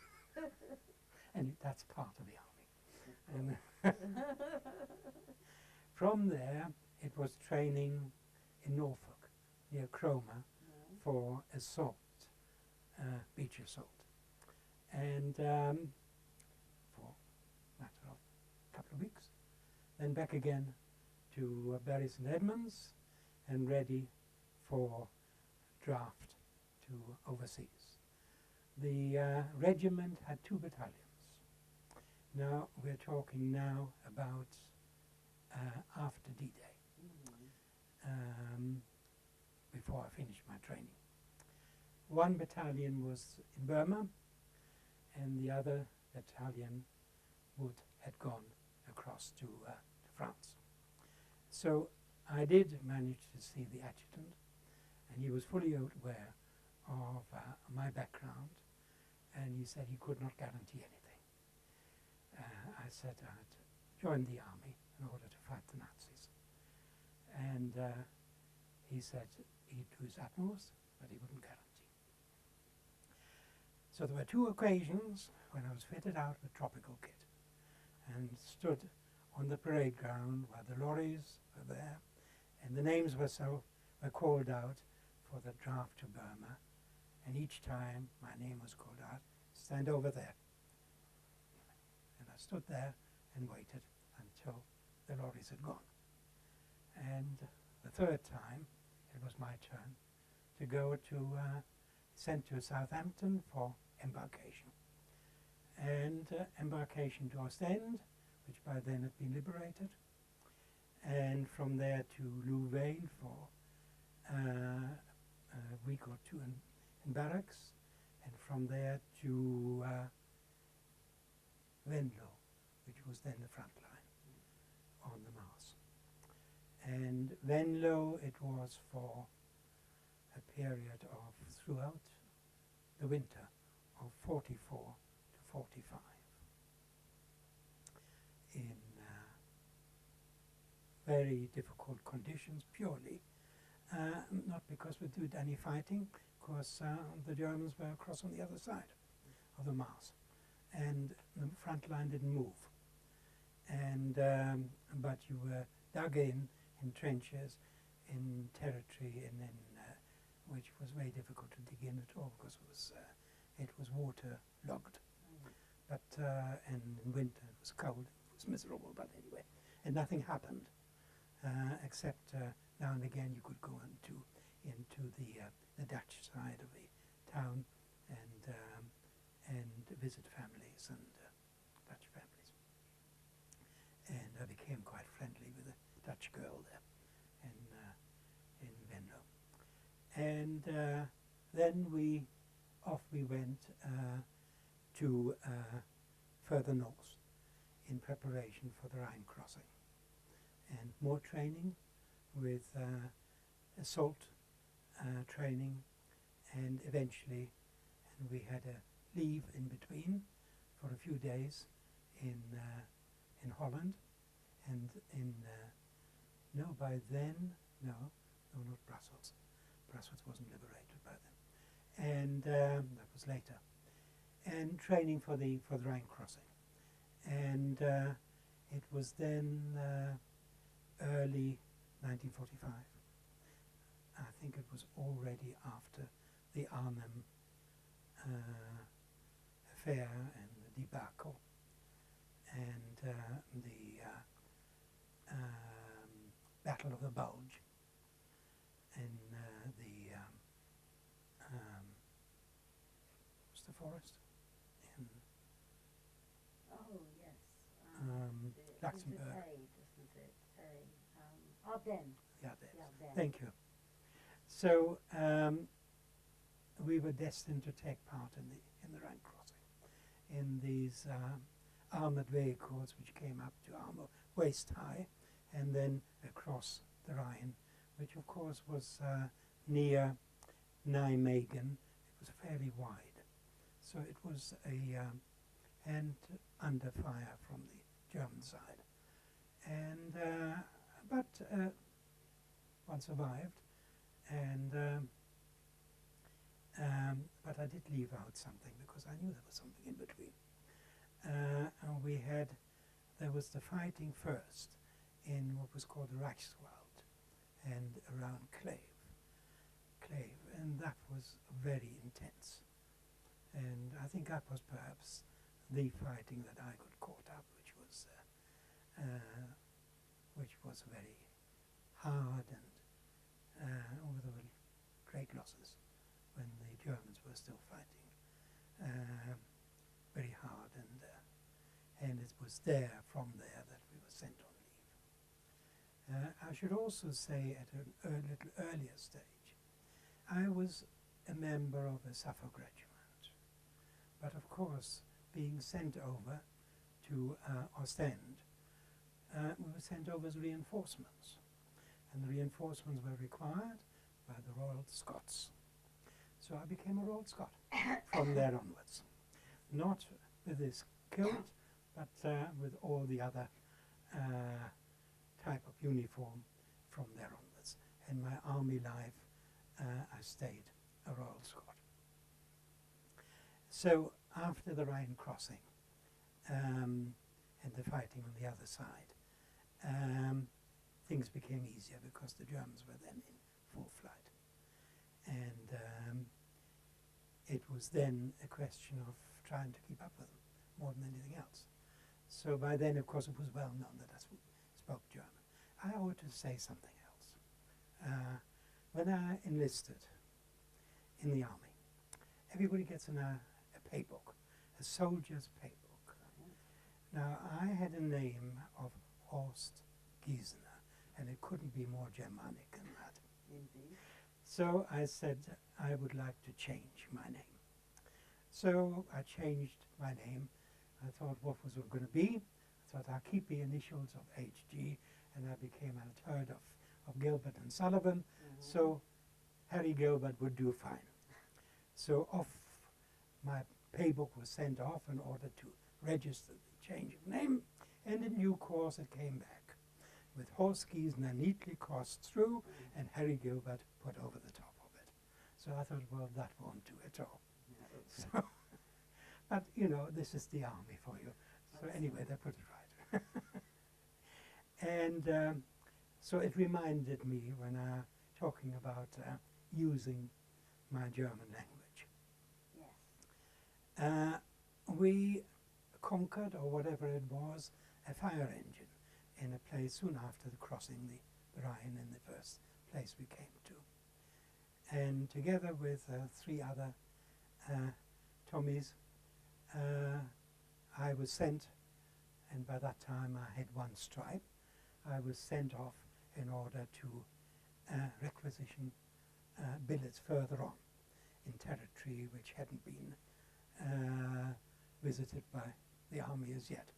And on the way we found German soldiers ready to throw their arms away and their rifles away and wanting to know where they could go as prisoners. So all we could do is send them in the right direction where we came from, and we went further on. And then to a place where we thought the army would catch up on foot or on lorries to where we got to with our fire engine, and there we prepared, which really meant turfing people out of their houses in order to find billets for the army. And that happened on several days, because by then the advance was very fast. And that went on until this was now March, April 1945. There was only one obstacle, and that was the Elbe, the River Elbe. And the River Elbe we had to cross again.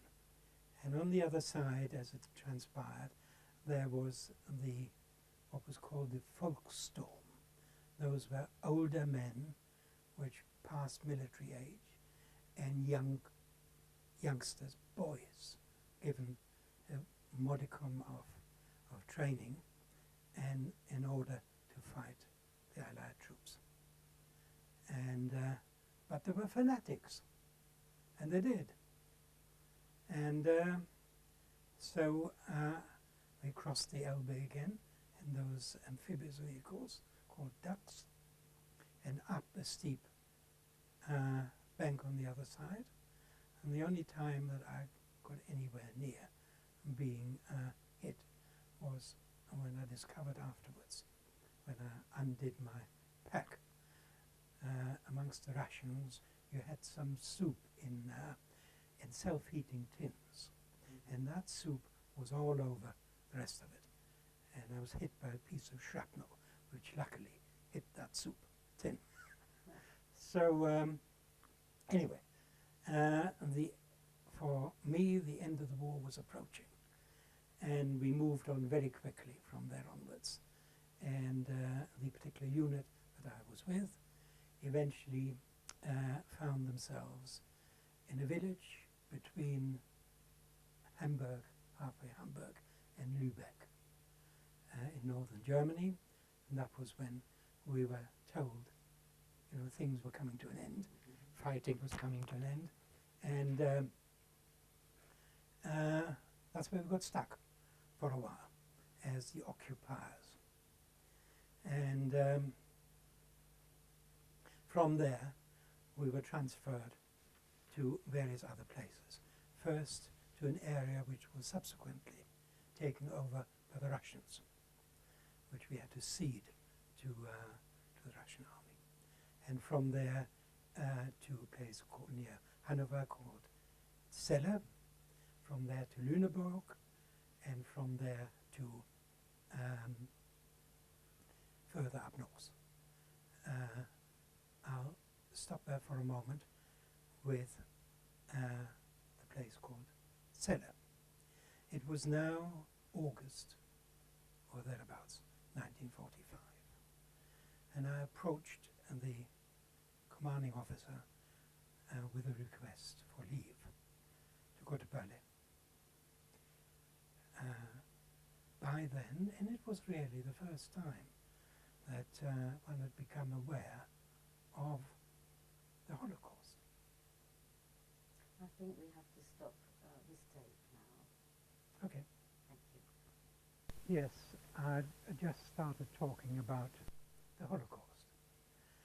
I think it was in the nature of things that unless as a soldier one came across something directly, one did not have any idea of the impact of the Holocaust at all, or not, certainly not the extent of it.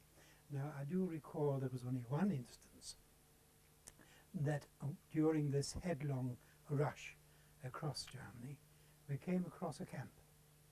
It turned out to be a camp of Russian prisoners of war. We came to it, and the sight that greeted us was unbelievable. These were living skeletons. And these people really, and of course there were real skeletons there as well. And these people, whilst we had no means of of talking to them, we could only gather that the sort of thing that had happened to them. And the difficulty was, of course, to stop them from running out and from there onto the countryside and causing havoc. So, but we never had any real opportunity to do very much about it, but had to leave it to the troops that followed, because we were frontline and had to move on. So I was saying that I asked my commanding officer, who was very approachable, explaining to him at the same time my background, and that I would like the opportunity to see whether I could find any trace of my family. So he said, leave it with me, and you come and see me again tomorrow. And the next day he had ready for me a piece of paper which turned out an instruction to the unit stationed in Berlin, or one of them. I had a jeep and a driver to take me, and 2 weeks in which to do what I could. And off we went along the Autobahn to Berlin. The object of the exercise, as I said, was to try and trace my father and any of my near relatives. So far as my father is concerned, I'm not sure whether by then, I think I did, or we have information through the International Search Commission that he had been taken to Theresienstadt in October 1942 on a transport for older people, and nothing further was known about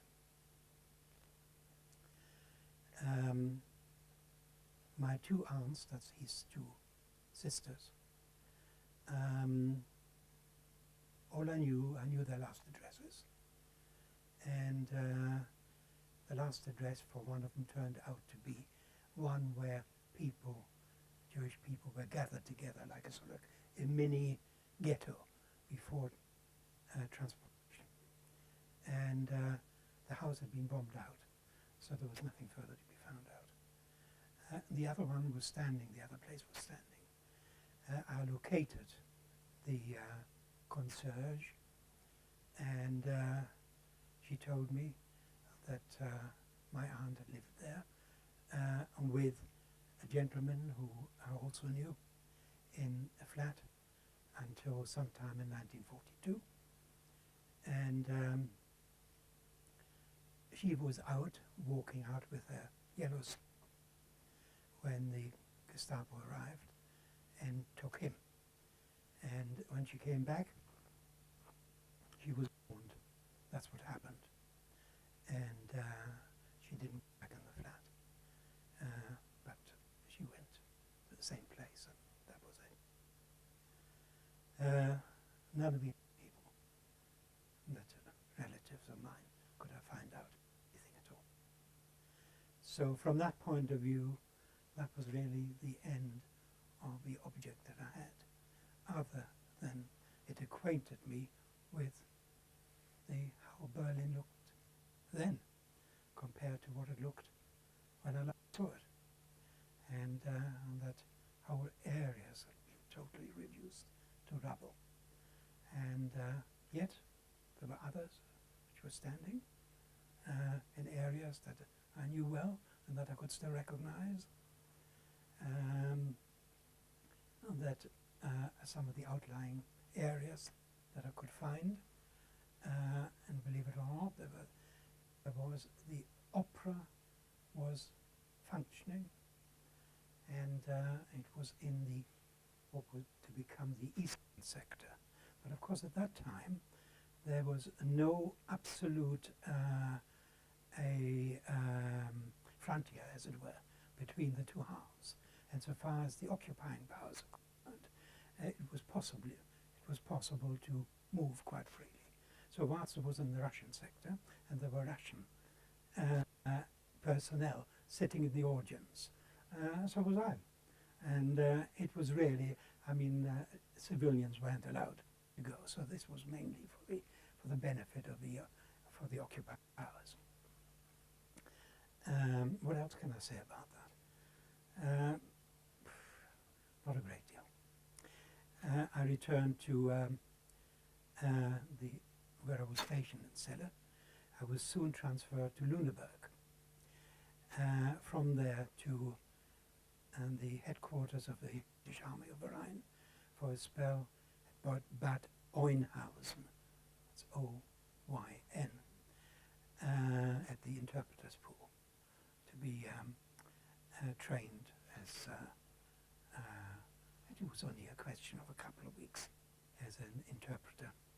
I was then first of all stationed with the military police of all places up in Itzehoe and Neumünster, up in northern Germany, not far from the Danish border. In Itzehoe I met someone who became a pal of mine, Jack Solomon, who was there with a unit of artillery with the Army Educational Corps. And it was extraordinary how little education those boys in the army really had when they came out. And it's sort of elementary education that he dished out or handed out to them. It was also there where I conducted my first wedding as an interpreter. By then, the restrictions on fraternization, which absolutely forbidding any things with German civilians, had been lifted. And one of these guys in the artillery unit was being married to a German girl. And I had to do the translation of the service in the notary public. That was there. From at Neumünster, that was the military police, and that was very much concerned with any relation between the occupying forces and the German population. From there, I went to what I really wanted to do, and that was war crimes investigation. I joined up with an officer as a small unit. By that time, I had been made a sergeant. And what we did was to take up any reports, either by people who had been affected as victims, or as people whose attention it had come as what you might call bystanders, or people who had an axe to grind, and there were, well, plenty of them, of what could be considered to be war crimes. Now, I would say right away, this was not a question of the type of high Nazis who were taken to the Nuremberg War Crimes Tribunal. These were small fry, and there were innumerable small fry. Let me just give you one example. That on our travels right across northern and northwestern Germany, we were warned of a place in the Harz Mountains where there was a company of road maintenance and road building company employing a number of people who had been sent to the Eastern Front and who became involved in war crimes. And partly because they bragged about it, that had come to our notice. Partly because people made aware of it and said, there are those people. What transpired as a result of taking statements, and that was my preoccupation, and taking statements from people who were witnesses or who were accused of war crime. That these people from this building form were drafted out to do to the Ukraine, to employ or take on, employment is the wrong word, slave laborers, to do the road building and road repairs, and as part of their preoccupation there, and they were invited by the SS to take part in a little fun. And were told what was going to happen. And it was not something that even at this late stage seemed to bother the man that I was talking. That he was asked to take, would he like to take part? It's not a question of orders being given. And they went, and they took the gun, and they shot those people. And it didn't seem to mean anything to them. These were Jews, these people, not people, not Germans, they were people that didn't exist anymore, for all practical purposes. It was like an action of lighting a cigarette. It was that kind of action, that kind of war crime that we would, as a little unit, become concerned with, and the result of our interrogations would go to the prosecutor for these people to be accused of war crimes. This is just one example. And it is because of that that although my army service was due to come to an end, I stayed on for another 6 months because there were too many of these, what we would call unfinished business, that I felt I wanted to deal with.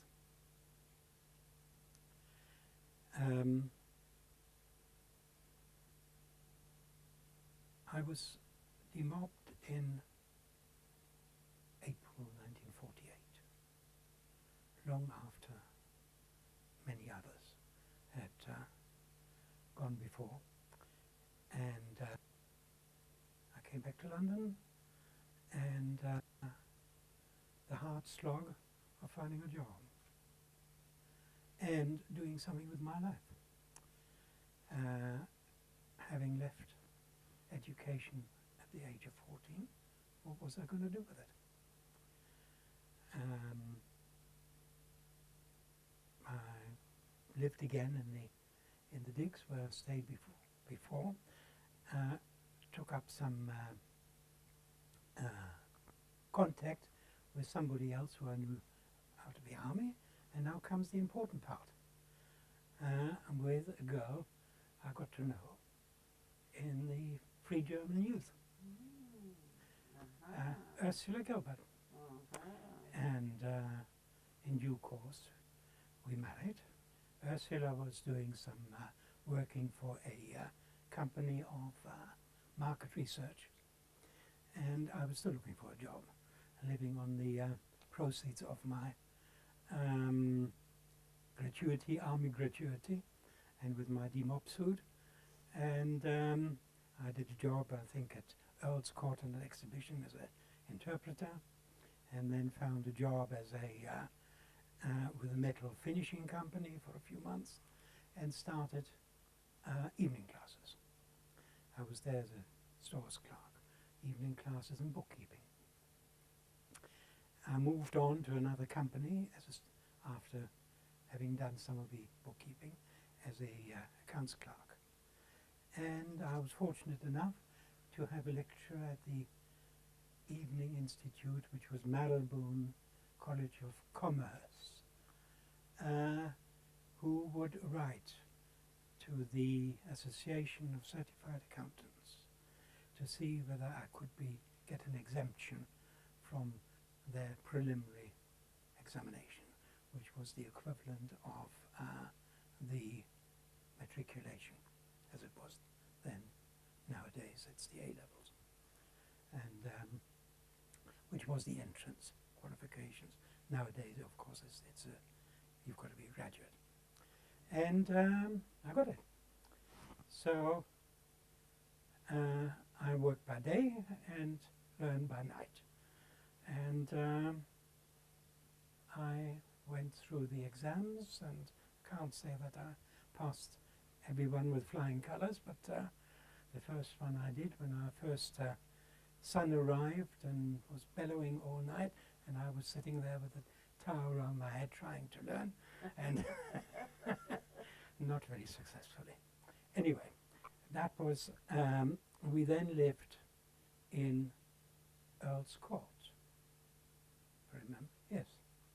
But first our married life started in Belsize Park in 2 furnished rooms, and then my pal from the army phoned me. He was living in Earl's Court, and he said, "Harry," he said, "I'm moving back to Cardiff." He'd married in the meantime.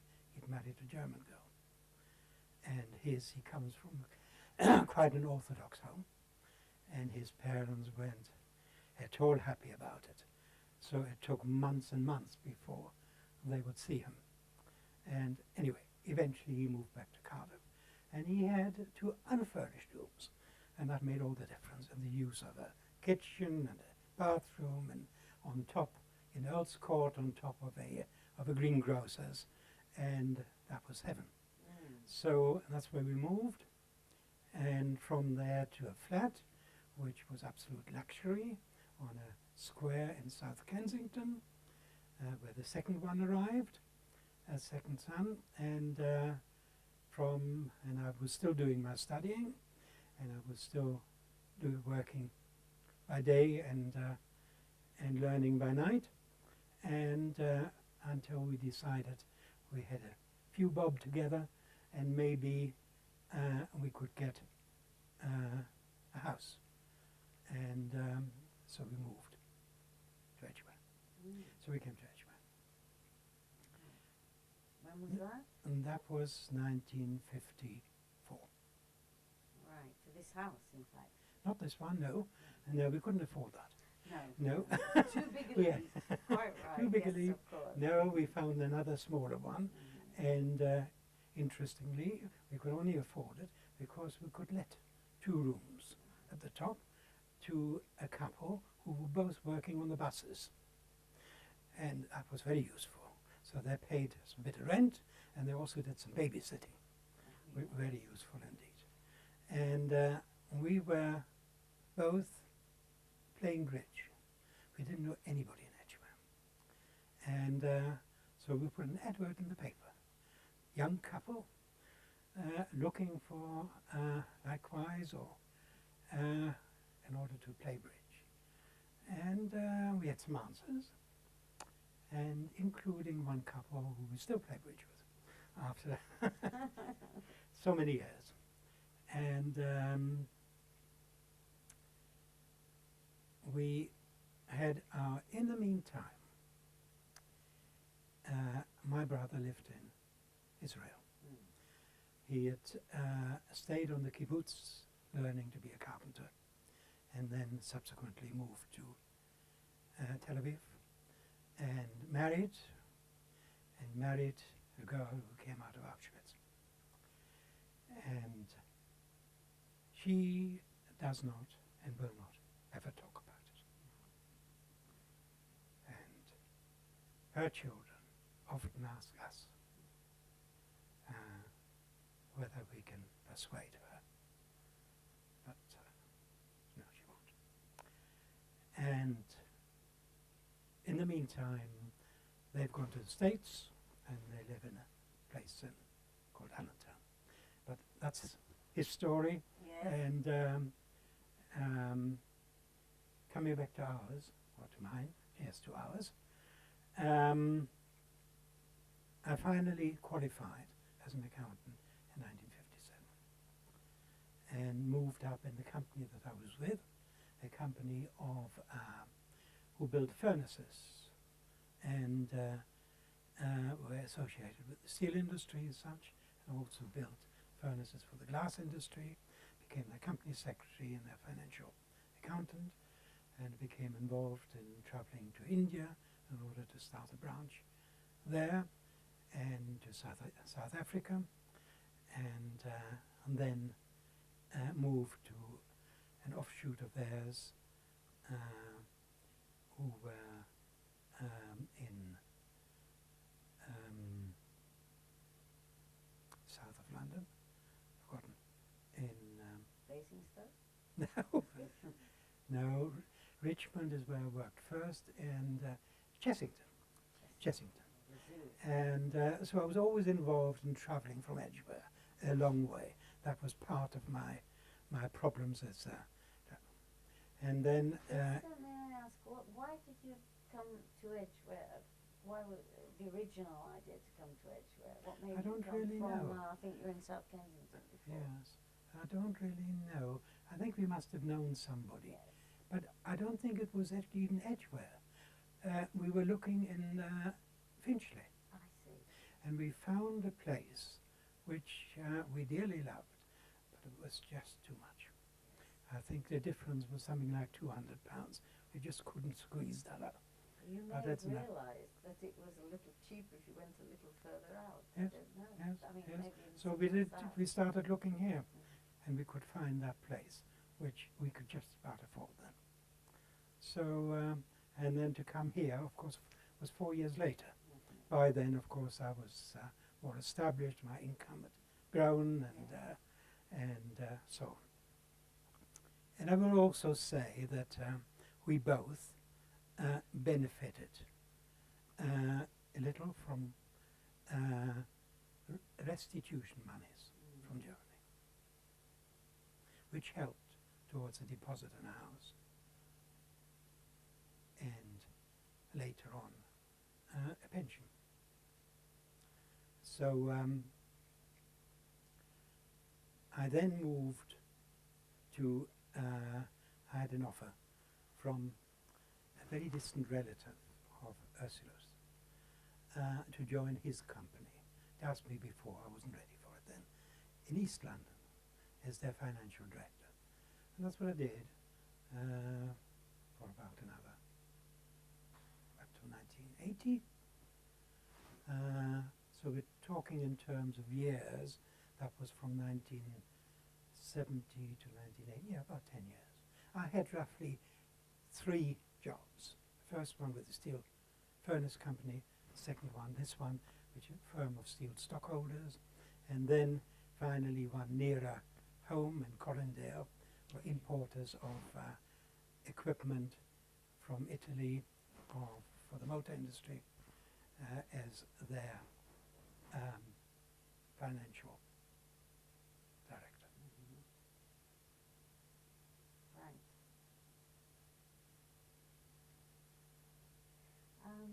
Did you, how did you get on, you were both refugees, how did you get on making contact with English people when you were moving around these places and then coming here to Edgware?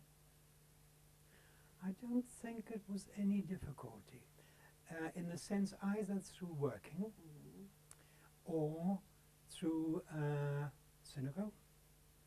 Although I will say we've joined the synagogue, which is or was then very largely made up of refugees from Germany, the one in Belzers Square. That's right.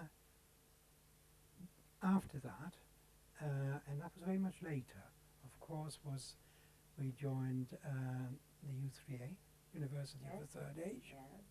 where I became treasurer of the University after my retirement. And the B'nai B'rith Unity Lodge, B'nai B'rith Shlomo Argov Unity Lodge, which we joined very soon after its foundation, and of which we're both very active members. Were all English, Jewish, with very few exceptions. Now there are one or two refugees there as well, including their present president. I see. English, contact with English people beyond that. People that we play bridge with. Mm-hmm. We joined the Harrow Bridge Circle and got to know quite a few, and these were all English, non-Jewish people. And I suppose perhaps through your children? Of School course, and all school. those, when you Of have course, children, that's another school. channel, Yes. isn't it, of Yes. contact?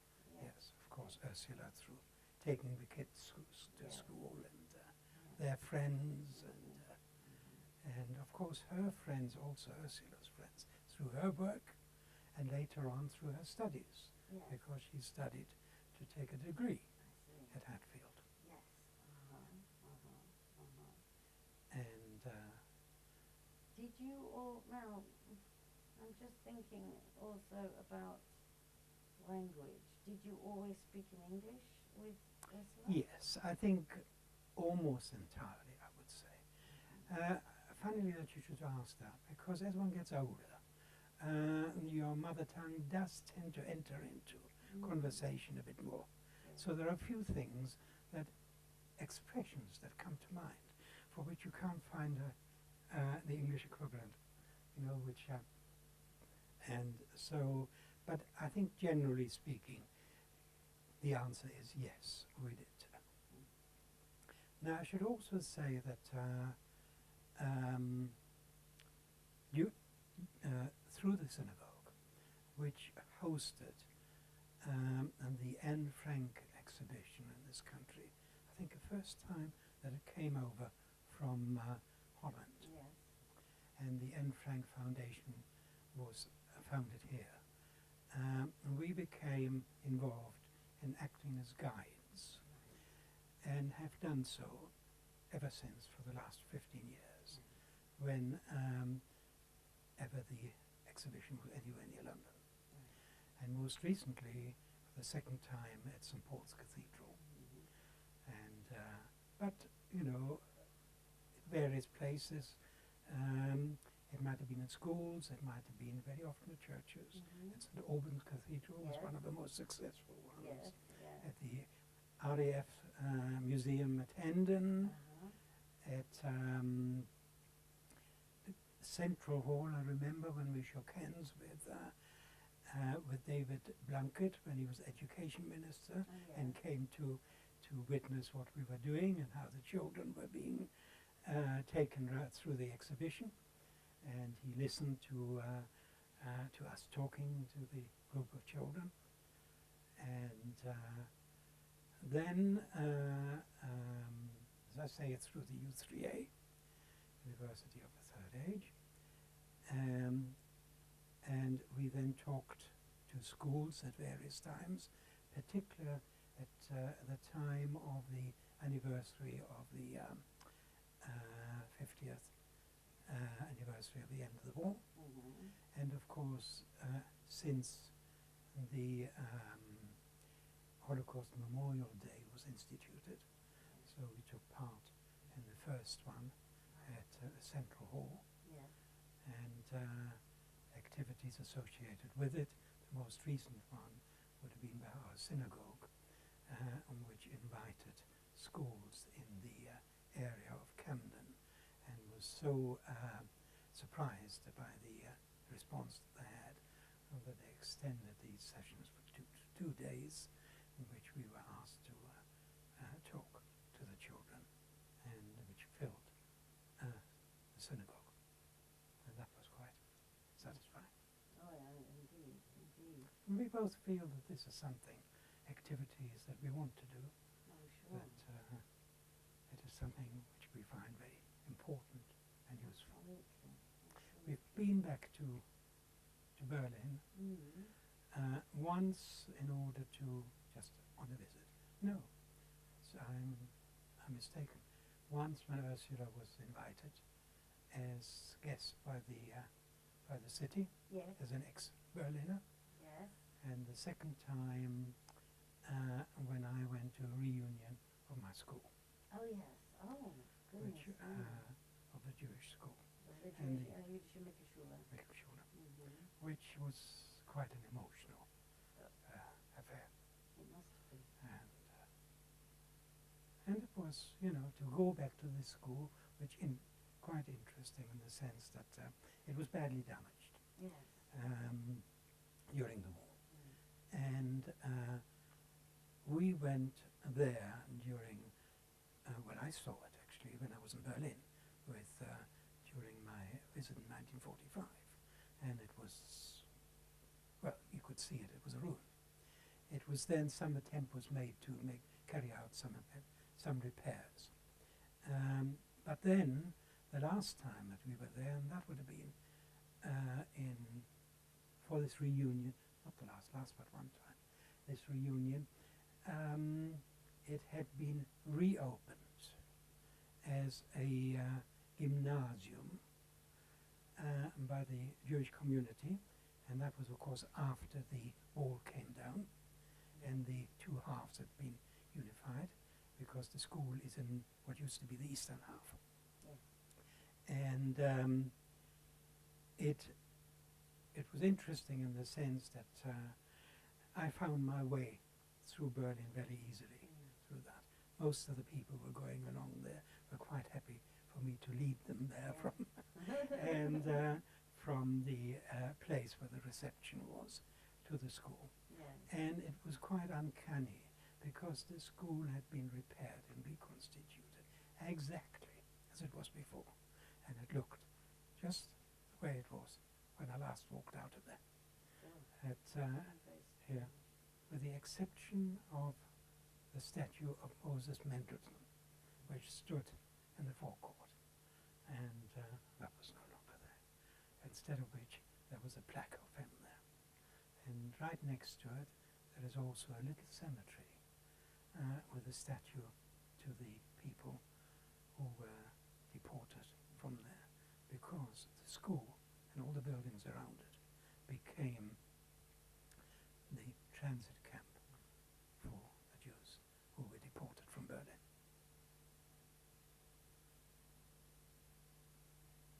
And the last time that we went to Berlin was when our younger son, who is now in his early 50s, decided he would like to know more about our roots.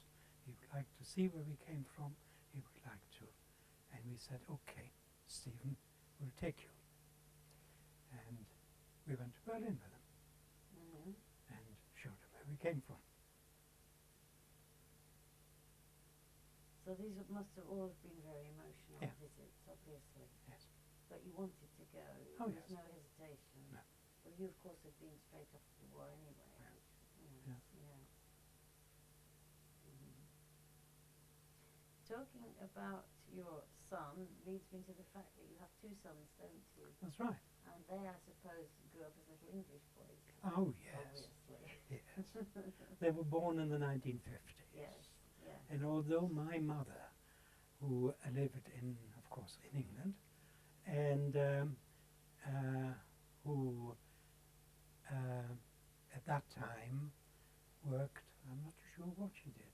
I think she stayed with him. No, she did a job in Hampstead. But anyway, she took an interest in talking German to them, right, which we thought was a good idea. And we wanted her to, except that she forever from German went back into English. And the boys weren't really interested. It was, they were, I'm talking about when they went to school, and of course, in the late 1950s, early 1960s, and nobody wanted to know anything about German. No. Or about their German connection, their German roots. And they certainly didn't want to publicize it. So that wasn't done. No. And as time went on, Raymond, the older one, he's not really expressed much interest, whereas Stephen has. Yes. So much so that he wanted also to go to Auschwitz, to which we said, no, that is not for us. But he did go on his own. And that was only a matter of a couple of years ago. Oh, right. And the grandchildren are becoming interested. Oh, yes. And we have 6 of them. Right. Yeah. Raymond has 3 boys, and Stephen has got, so what I'm saying, Raymond's got 3 girls, and Stephen has got 3 boys. Yeah. Yes, well, they'll probably be interested in your histories. Yes. Of course. I retired in 1989, Right. and since then I did 2 years as a consultant for the company that I was with after that, before I retired completely in the early 1990s.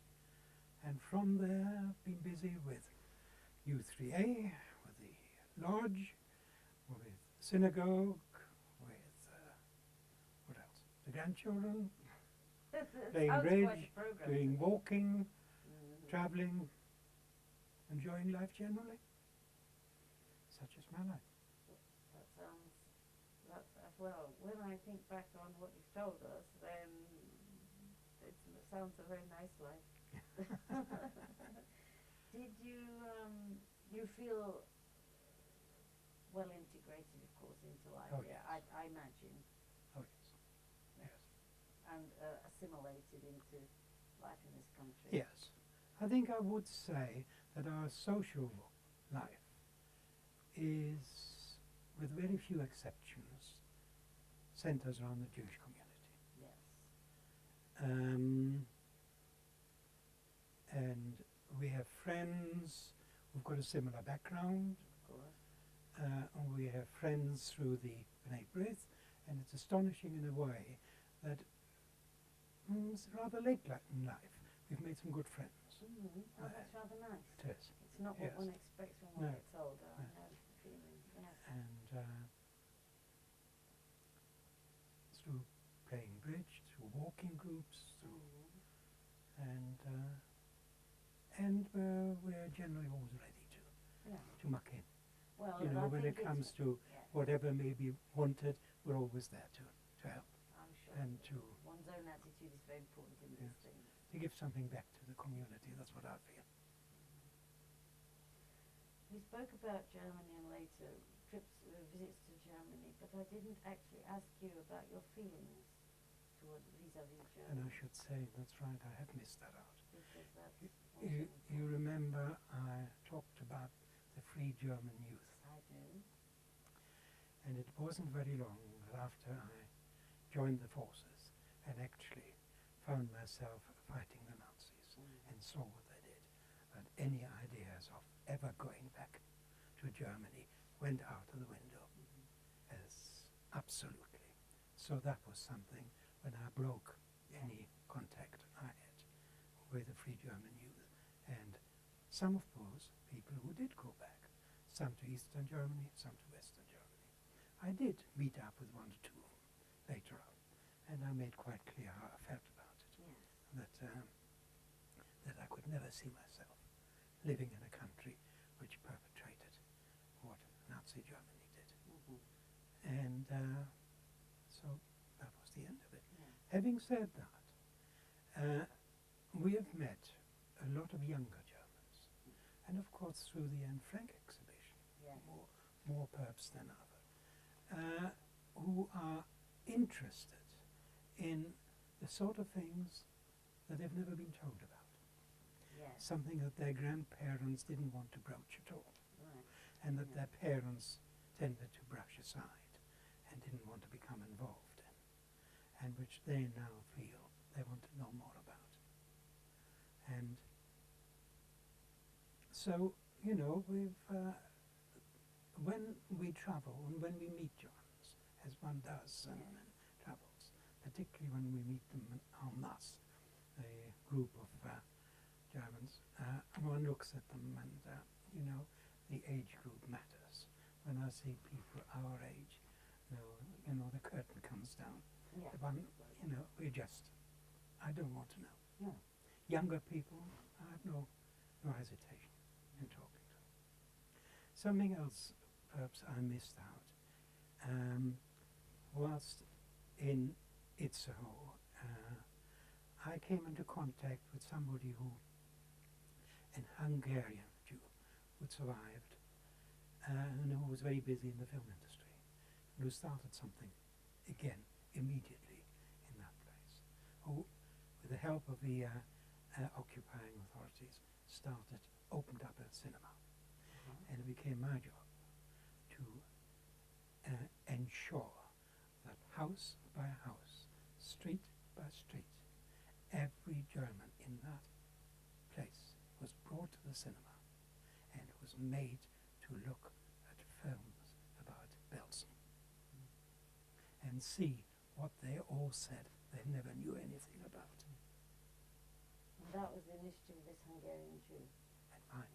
And mine. yourself. Yes, yes. Because I know that in the newsreels right after the war, something similar was done. Yes. Yeah, of course. Absolutely essential. So, what is your sense of identity? Can you tell me how you feel? I'm Do you British. Sorry? I'm British. You're British. When somebody talks, and sometimes it happens, you know, I don't know in what connection it comes up sometimes. Well, of course, we're German. No, that's, I don't want to know about that. I said, I do not consider myself German in any way whatsoever. No, I left it, I was slung out, they didn't want me, and I certainly do not want them as a country. Having said that, we've traveled through Germany, and we generally find that we like in terms of, it's a lovely country to travel in, it's got some beautiful places, and the people who grow up there now, I have no quarrel with them. Right. Yes, that's But what I you don't said. consider myself one of them. No. No. So you consider yourself British, but of course Jewish as well. Yes. Those two are Yes. sort of equal, you think? Yes. I mean, And totally intertwined. yes. I can see no conflict whatsoever. No. I consider myself as very much a supporter of Israel, but a critical supporter of Israel. And we do go out of our way to not only to donate but to raise funds funds for hospitals and so on and so forth. But we do that also with both hands, in the sense that we raise money for charities in this country as well as in Israel. Which again comes under the same heading of giving something back to the community in which we live and that in which we have affinity to. Yes. Do you have any sort of message from your life for the people who are going to see this interview? Yes, particularly the younger people, because that is really, it's for them that's intended. And it's the message that we have for everyone that we take through the Anne Frank exhibition, that it is very difficult for people who grow up now.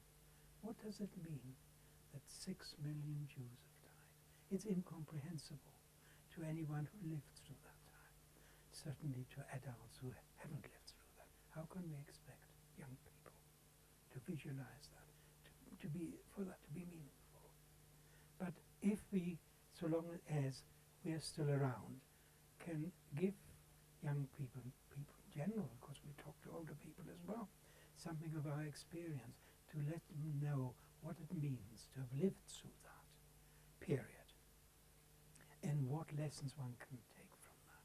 That it started with pinpricks, it started with burning books, it started with boycotts, it became a matter of denunciation, it became of persecution, and it ended up with people being killed. And what was it? Racial hatred, wasn't it? And we see racial hatred now in many parts of the globe, and we see it in this country. And you know, when we came to talk to youngsters, there were very often black youngsters there, and they could see it, of course, immediately. Yes.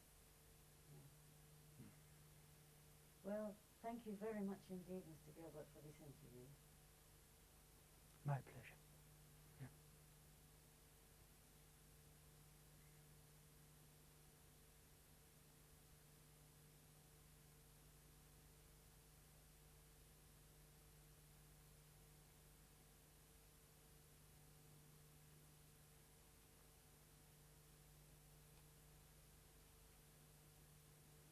This is a picture of my mother, my father, and my brother at a resort on the Baltic called Swinemünde. This was before I made an appearance, so it must have been something like early 1920s. This is a picture of my brother Rolf and myself, taken when I was about 4 years old, or got up in the type of clothing that young children were dressed in at the time.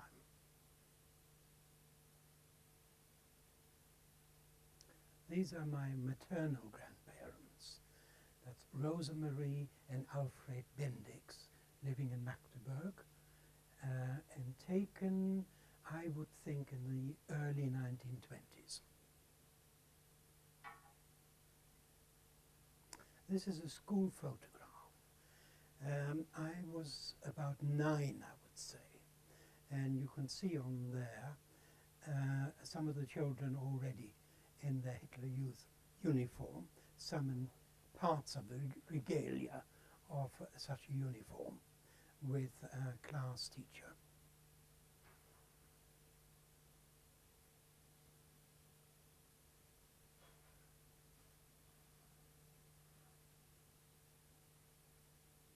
This is my mother, picture taken in the early 1940s when I was in Australia.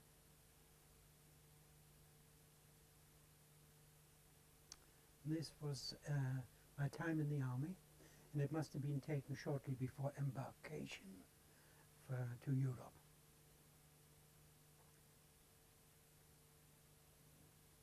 This is a family group.